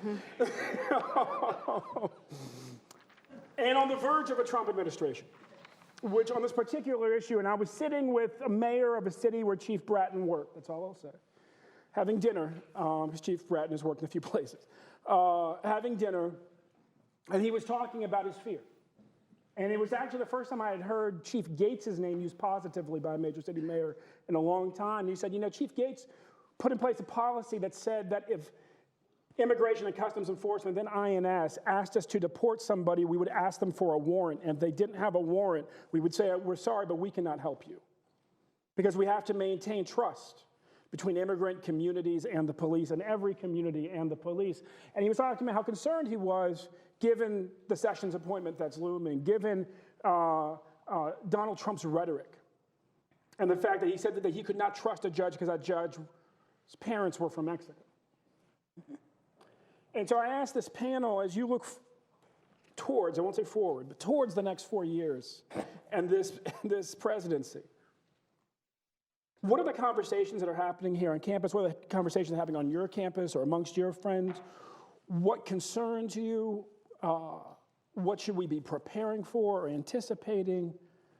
And is there any place where you find hope in those conversations on this issue of communities and policing? Well, let me just say it.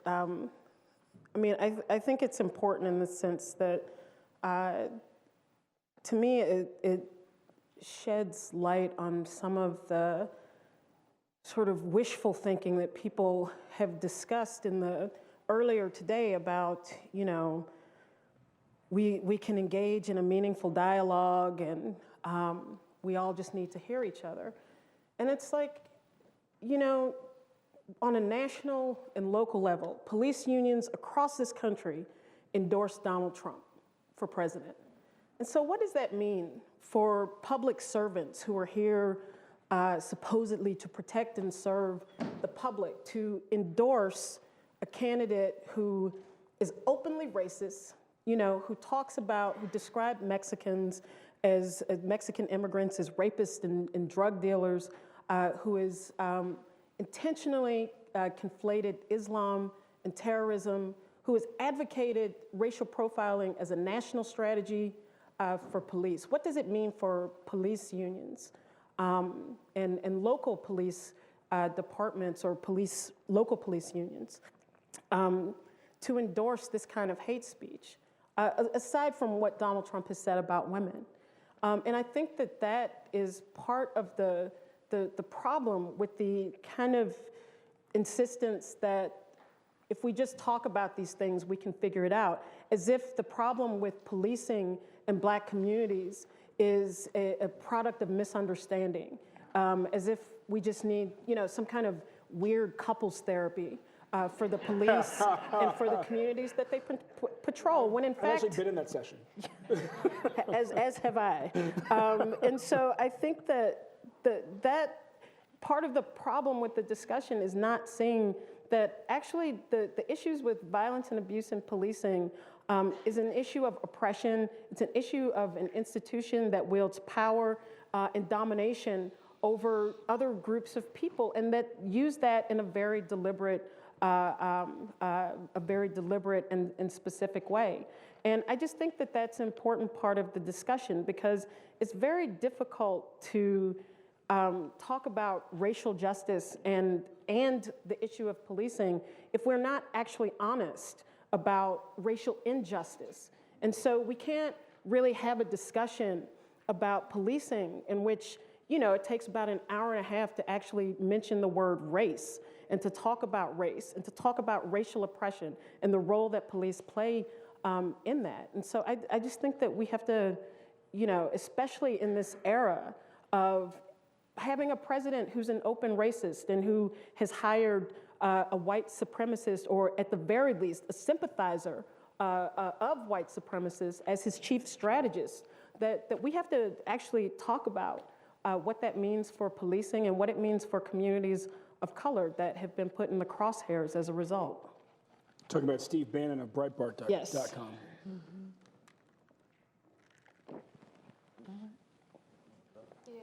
I will. Well, I should first say that I have been frustrated with the amount of surprise that some people have shown. And when I say some people, I don't necessarily mean mostly Black people, at least not in my networks. And so I guess like what I'm most afraid of is the terror that I know will come with more policing, first of all, and law and order policing. We've seen that before. But also to be Black in the US, and in some cases globally, is to always know that you should be prepared for terror. And so I'll say that Black people have never necessarily been afraid to protest. We've been here through terror since we helped build this country. And I think now it's just conversations about how to organize. What does organizing look like? And like, how are we using, as Mark Lamont Hill said when he was here a few weeks ago, our political imagination. And so using my political imagination, that means I personally call for the abolition of police officers, police forces, police departments. I don't think we need policing as we see it now, I think we need to rethink what policing is, but I think our relationship to policing is one that's inherently violent. And I don't just mean insofar as killing people, I mean insofar as surveillance, I mean we've let policing teach us what criminality even is. It's criminal, as somebody said, to pee outside. It's criminal to hop the trains. If you are black and you're coming in from the city, it's pretty much criminal to be I'm from St. Louis City. It's pretty much criminal to be getting on the Metrolink and going into Clayton because there will be police officers waiting for you to check your ticket and to ask you, what are you even doing in this county? And so we've let police officers or not necessarily individual police officers, but policing teach us what criminality is. And so I think I call for abolishing police, which of course won't happen within the next 4 years. Of course won't happen, probably not even in my lifetime. But I think at least conversations about that and thinking about that as a possibility and thinking about what does the world look like in which we don't even have police? What does the world look like when black children are playing outside and they don't say, wait, the police are coming, let's stop. Because we used to stop and we used to stand still and we used to be silent because we thought that our bodies being there was just a problem. Even if the police weren't even looking at us because we were like 10-year-old kids, but we thought that us physically being there was criminal. And so what does it mean for black children to grow up in a world in which that is not a thing? What does it mean for white children to grow up in a world in which that is not a thing, in which they don't automatically learn that whatever does not look like them is criminal? Because we don't talk about that, but that's troublesome too, even to white people. So of course that won't happen, but I think fathoming that and just questioning how communities can police each other without police, which some organizations have started to do, is important, particularly in this moment, because I don't think it's safe for people to call the police. In neighborhoods that I come from, we don't call the police. We call cousins, we call grandmothers, we call aunts, we call uncles to de-escalate situations. Right. So, yeah. Thank you, Destiny. Other thoughts? All right. You please come down to the mic if you have a question. I'm going to keep going there because I'm having fun. Jump in on that? Yeah, please. Yeah, I mean, I think that, so one of the interesting things is once we have this new election, and I think that there's been panic abounding about what does this mean for existing reform efforts, whether it's in the realm that I work more on, which has to do with prisons and mass incarceration, or whether it has to do with much more the specifics of policing in communities. But in some respects, I feel like this is going to be a really interesting wake-up call moment also. Because one of the problems with the reform discussions we were having was that there was this degree to which it had become this tinkering around the edges of the institutions themselves that were problematic, right? So we had gotten into this language that to reform the police meant more dialogue, or to reform prisons meant better visitation, or to, reform the criminal justice system, it was going to be simply, we should improve reentry or ban the box. And there's nothing wrong with any of those things. But of course, at the end of the day, we weren't addressing the fundamental question of how is it that we had come to lock up 2 million people and keep 7.5 million under correctional control, disproportionately black and brown people. And the police reform discussion, similarly, we have accepted that the police are in the community. And therefore, the question is, well, while they're there, should we start talking more? Should we also bring in mental health professionals or also bring in social workers? We kind of lost sight of what the critique was, and the imagination of what communities could look like without mass incarceration or without intense policing in some communities and not others, right? So, I mean, if nothing else, I wonder whether this moment, while it's very frightening, it calls the question in some really profoundly important ways, which gets back to your initial question about protest, right? Because at some level, the protest movement is going to, I think, be posing questions as Destiny just did, right? Posing the question about what would real change look like? What would a community look like if we didn't assume that it was criminal to start with? If we didn't assume that all solutions to social problems should be handled through the criminal justice system? And we kind of, even as we were getting excited about reform, we're really losing the thread of that fundamental question. All right, we have a question from the audience. Hello, I'm Hope. I'm a student at the Woodrow Wilson School. I'm an MPA 1. My question is regarding political imagination.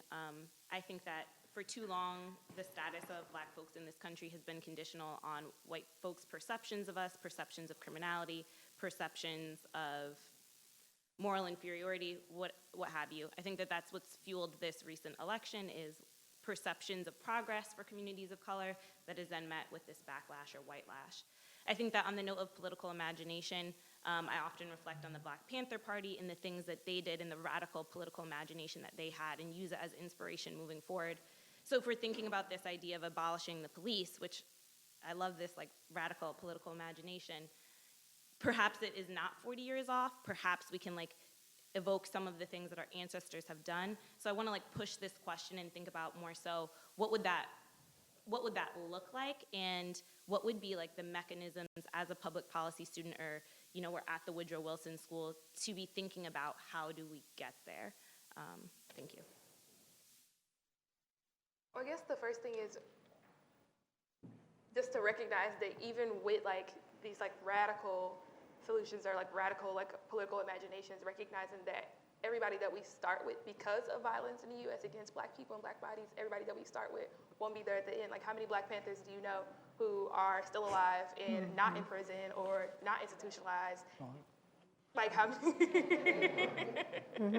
So, and then just like when we look like back through history, the folks who call themselves policing the police, or who call themselves like making clinics for Black people, or just like doing a lot of different things, the free fruit and free breakfast programs, a lot of those folks aren't still here and aren't still able to do that work. And so political imagination means that there are going to be casualties. Okay, just one point, just to interject. Just as somebody who spent a lot of their life traveling around this country, organizing and being different places, there are Black communities that are not policed. They're typically unincorporated areas where that community historically has an understanding with the sheriff that they'll take care of their own. And these spaces exist in the South. There are free towns that have never really been incorporated that are respected as such. I grew up in an old segregated, in my summers, part of each one, in an old segregated Black vacation community that the sheriff knew you did not come into, you know, basically unless somebody had been shot or a house was on fire. And it was because that was the only way we had figured out to feel safe. And so when people talk about abolishing the police, it's a very radical idea, but there's actually sort of a practical undercurrent. Things in our history tend to repeat themselves, and there are Black communities that have come to terms with white law enforcement in their area that they would police their own. That has happened before. I feel like I'm about to sound like Professor Glaude when I say this, but like as far as white people's perceptions of Black people, he often talks about James Baldwin and Baldwin's belief that every negative perception that a white person has of a Black person, just based off a stereotype alone, is normally what they feel about themselves and their own people. So when we talk about like Black people and these stereotypes and these negative perceptions of us, that's not going to change until white people become very introspective of themselves. Like, it's not going to change at all. As far as, I guess, political imagination and what this looks like moving forward for us, that's still something that I'm trying to grapple with. Like, and to go back to your earlier question about hope, and also just seconding a lot with what Destiny said, there are going to be a lot of casualties. At least in the Obama administration, at least they believe in neoliberalism. They believe in having some seats at the table for some Black people, even if it was for a photo op. Trump is not going to do that. Trump is not going to let any Black person at the table to talk about police brutality, because I don't think There'll be Ben Carson and Kellyanne Conway. Exactly, and they'll agree with everything he has to say. So I don't think that I don't really know what that looks like, because I can't think of anything past the casualties that are going to have to happen in order for Black people to look after themselves in this time.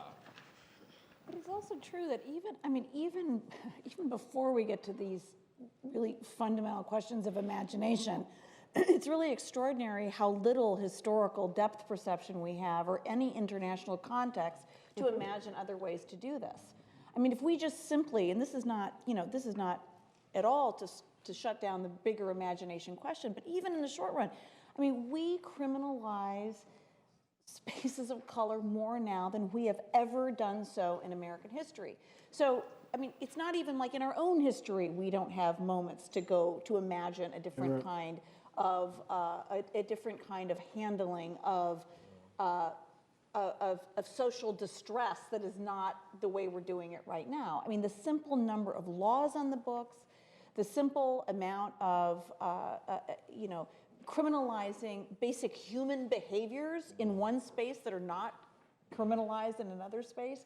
So to me, it's really extraordinary that, I mean, even before we even test our imaginations for a world where we don't have the world's largest police force ever, we could imagine something where folks do what they have done other times in history, which is when you have social problems, you deal with them through a social redistributive social justice network, not through criminalization. And so I find it really unbelievable that we've been at this for so long now that people can't even imagine, if someone commits a crime, lock them up. If something bad happens, call the police. I mean, this in itself is a moment that is just bizarre. So we got 15 minutes left. I want to make sure we get Morgan's question in. Is it okay if we ask that question? And then you can just say whatever you're going to say. Hi, I'm Morgan. I'm an MPP. I just wanted to ask a question about sort of the beyond the police, in the sense that I feel like a major fear now, even more so or equal with the police, is these sort of vigilante groups that have risen up alongside to believe it's their responsibility or their right to police people of color. And I know we've talked about, how this can date back to slave patrols and even the Trayvon Martin case and other examples where it wasn't a police officer in uniform, it was a citizen who felt that it was their right to police. And so I wanted to just get some of your thoughts on how the activism can spread there to ensure that it's not just the police that are being held accountable, but these average citizens who believe that they should be policing people. The George Zimmermans. In some ways, I think that has to do with the issue of criminalization.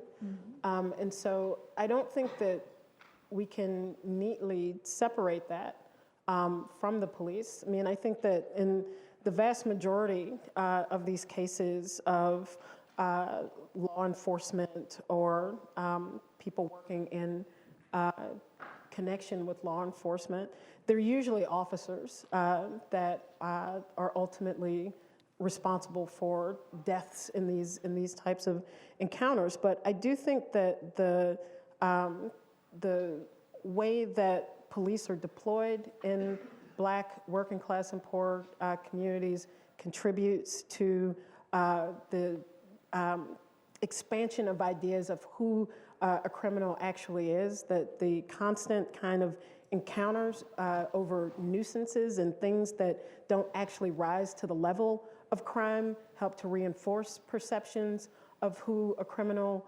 actually is. And I think that within that context, that, you do have people, vigilantes or whatever, however you want to refer to them, who feel that they have a right or obligation to address these issues on their own.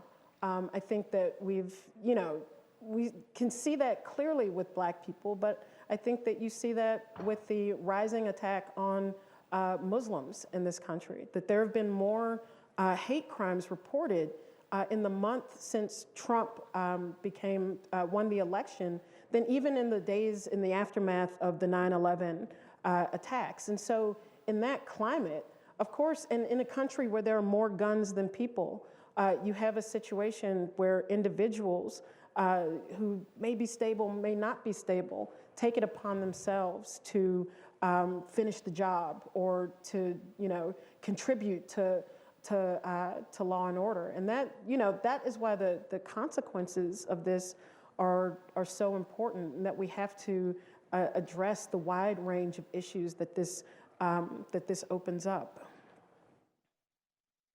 Sonny? I think, so like what Destiny brought up earlier with Black people at one point, and I think to this day should still have to police the police. I think that Black people are going to have to police the vigilantes as well. Like, and that sounds bad, and it evokes images of like us having to take up arms and things of that nature. But there really isn't the other option. We can't just sit back and let them kill us off, but because given the opportunity, they will. And so I do think that that's going to have to happen. It's unfortunate, but where in history has just sitting back and letting them shoot us and kill us work, besides us dying. And so, what other option do we have? I mean, we can't sit, at this point, conversation is not going to work. We've already talked about conversation, we've already had conversations, and we've had conversations, and we've had more conversations, and what did they lead to? Nothing. We led to a Trump presidency, and that was, I think, the awakening for a lot of white liberals, the ones who understood where black people were coming from, the ones who want this change for black people, and they want equality for black people. It took a Trump presidency for that to happen. It didn't take the Black Lives Matter movement addressing these issues to bring that desire for equality. It took a bigot being elected to office. So at this point, I don't really have hope for any of that contingent of America. Like, it's going to be black people having to take it into their hands, because that's the only thing that has ever really truly worked in the past. And unfortunately, that does mean casualties have to happen. But I don't see anything happening any other way. I think we also have to be very, I'm just so struck by how I've been in so many of these kinds of conversations about justice reform, criminal justice reform, police reform, and we still are talking about this as if the primary reason why we have prisons and policing is crime management, and that the primary problem is crime. And because that's where the conversation always begins, then we start, again, tinkering around the edges about how we might more effectively deal with crime, or who should be doing crime management. It shouldn't be vigilantes. Maybe it should be the police, not the vigilantes.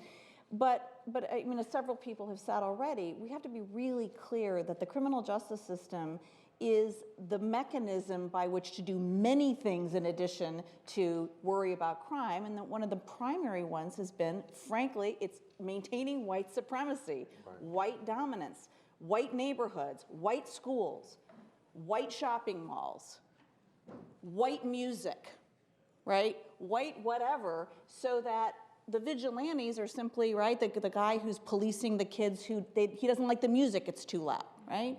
Or George Zimmerman, who doesn't like the fact that there's a black kid walking in the neighborhood, right?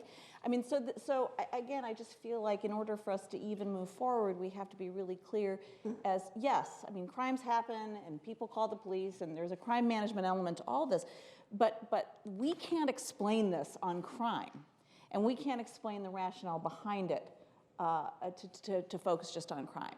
First of all, the crime rate, just so everyone's clear, when we began the war on crime in 1965, the world's largest enterprise of crime fighting ever, the murder rate, the violent crime rate, was completely historically unremarkable.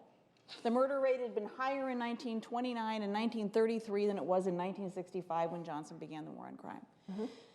Today, the violent crime rate, the crime rate is lower than it's been. Yeah. And yet, we are still somehow talking about this whole apparatus as if its primary function is to monitor crime. Thank you for those thoughts. So we're going to the last 10 minutes, and I learned the last time it takes about 10 minutes for final thoughts. I'm going to ask you guys for your final thoughts. In order to help prompt them, I'm going to ask one question that you may or may not answer. You know, we're here at Princeton University, where there are many people either who are at Princeton or in the city of Princeton, from going way back, Paul Robeson, to Mr. Einstein, Albert Einstein himself, who were racial justice advocates here. Albert Einstein was an active member of the NAACP here. And it occurs to me as I was reflecting on that, and by the way, if we ever get to the point where we're renaming the school, we could do a lot worse than the Albert Einstein School of Public and International Affairs. But I digress. It occurs to me the NAACP, the Student Nonviolent Coordinating Committee, the Black Panther Party all had visions for the role of white allies. The Black Panther Party is probably the least understood, whether it was the Young Patriots, poor whites organizing in the Northwest, or whether it was many of their lawyers. There was a vision for whites in that movement. What should the role of white allies be in this Black Lives Matter moment? And similarly, while we talk about sort of, the black community and the police, ultimately those are kind of monolithic types that don't really serve anybody well. Our community includes Ben Carson. And the police include many people who are trying to do the right thing, and many of them well known in this room.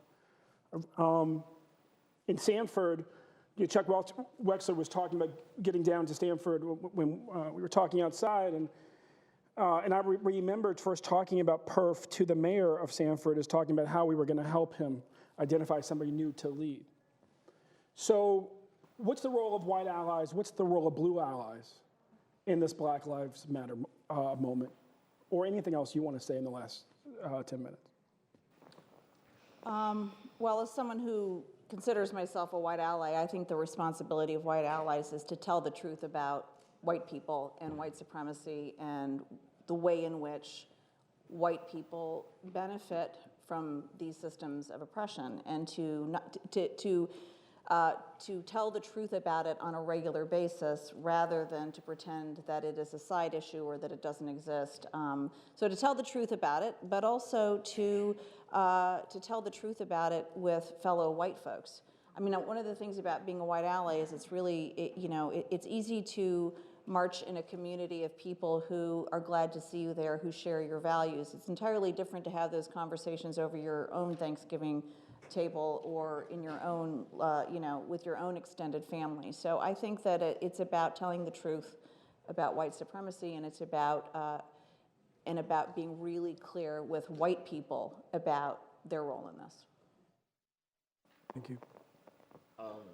So I personally believe that that the role of the white ally, it differs depending on the community. It differs depending on the situation. So I think what is uniform, what is best to do in like a uniform manner is just to listen. Mm-hmm. So depending on what's happening, listen to what Black people are telling you that we need. If we're having a protest and we tell you we need you to be talking to police because if the police are trying to talk to us, they're probably going to be violent and do that. But if we're telling you we don't need you at this protest right now, or we don't need you at this specific moment, then listen to that and take a step back. So I think that's the best. I think that is my answer to that. But as far as like blue allies are concerned, I don't think that you can really do very much good within a system that was built on killing Black people. So I do believe that there are allies within the police forces that are trying to help. But I don't think you can do very much when the system was built on killing Black people, and when the large majority around you are not necessarily thinking about being allies to Black people. I don't think the large majority are trying to be allies to Black people, because if they were, then Black people wouldn't be killed the way that they are. So even for the ones that are trying to do good, you can't really do it when everyone else is not on the same page. So if you are really trying to be an ally, you're going to have to work towards abolishing that system and working outside of that system. There's not very much you can do within a system that was built on oppression. It's not realistic. So this question always comes up. So I have a list of some things. But first, I'd like to say that I think... You really do have a list. Yeah, I do.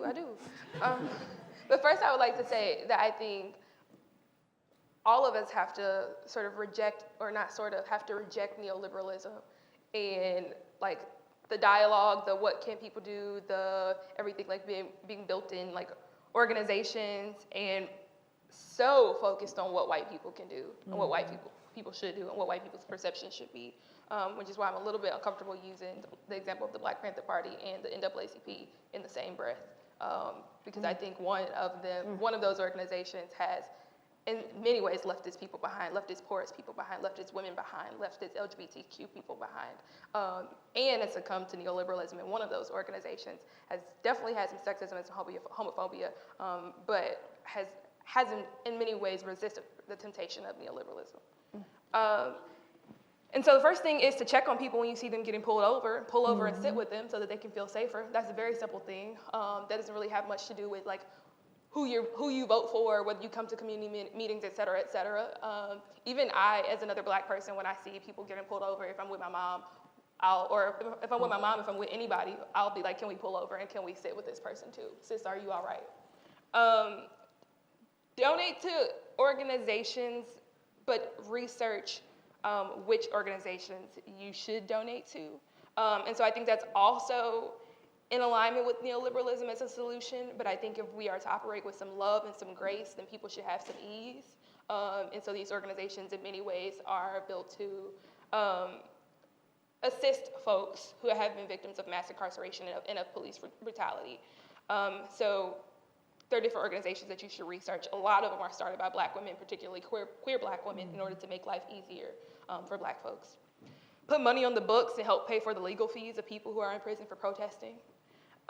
Send things to protesters. People need stuff all the time. Send books to children who are incarcerated. There's a little girl named Brescia Meadows who I think of every single morning when I wake up, and sometimes cry about it the first thing in the morning, but who I also send books and cards to. Read about her case if you don't know anything about it. There are many, many, many Black people, and particularly Black girls like her, who were criminalized from the time that they were kids. Read Undoing the Demos by Wendy Brown is really helpful. It doesn't just talk about policing, it talks about what we think of as democracy and justice overall. The New Jim Crow by Michelle Alexander, of course. Arrested Justice by Beth Ritchie, Democracy in Black, More Beautiful, More Terrible. And that's it. Thank you. Let me just say two quick things. One, I think that for ordinary white people, white working class and poor people, that they have no investment in this system. When the US spends $80 billion a year to maintain a criminal justice system that is built around incarcerating, surveilling, and policing Black people, that it inevitably draws in other people as well. In post 9/11, with the rise of the security state that has been disproportionately targeted at African Americans, at Muslims, and at immigrants, we can see how quickly that can pivot with the Occupy movement, where police forces coordinated with the FBI to shut down encampments in the winter of 2012. And so in that sense, I think that there is a interest that ordinary white people have in also confronting the police state. Aside from the fact that thousands of people in the last decade who have been killed by police are white. So there's a disproportionate way that Black people are killed by police, but thousands of white people have also been killed by the police as well. So I think that there is a basis upon which there is the incentive to build a multiracial movement against police abuse and violence. Just the last thing about Blue Allies. I mean, I think that whenever there is a criminal activity, a killing or something like that in Black neighborhoods, there's always a chorus of pundits who come out and ask, where is the outrage in Black communities? Why aren't Black people marching against Black on Black crime? And I think that it's not a serious question. Those same people never express any interest at any other point in the lives and experiences of Black people. But I would say, where are the police? Where are these good Blue Allies? We just watched the legal lynching of Walter Scott confirmed by a South Carolina jury earlier this week. And I have yet to hear a single public utterance from any police force decrying the execution of Walter Scott, a Black man running away, shot 5 times in the back. And there are any number of cases in the city of Chicago with the murder of Laquan McDonald. No one from the police union actually came out and said that this is an abomination. In fact, the person that was hired to become the police chief after the disgraced Gary McCarthy was booted out actually had the audacity to say that in his 27 years as a Chicago police officer, he had never witnessed any corruption in the Chicago Police Department. And so where are all of the Blue Allies who want to see an end to police abuse and violence? Where are their public statements and utterances against what is happening in Black and brown communities across this country? When those start to happen and materialize, then we might be able to have a serious discussion about what their role might be able to be in this movement. Let's hear it for our panel.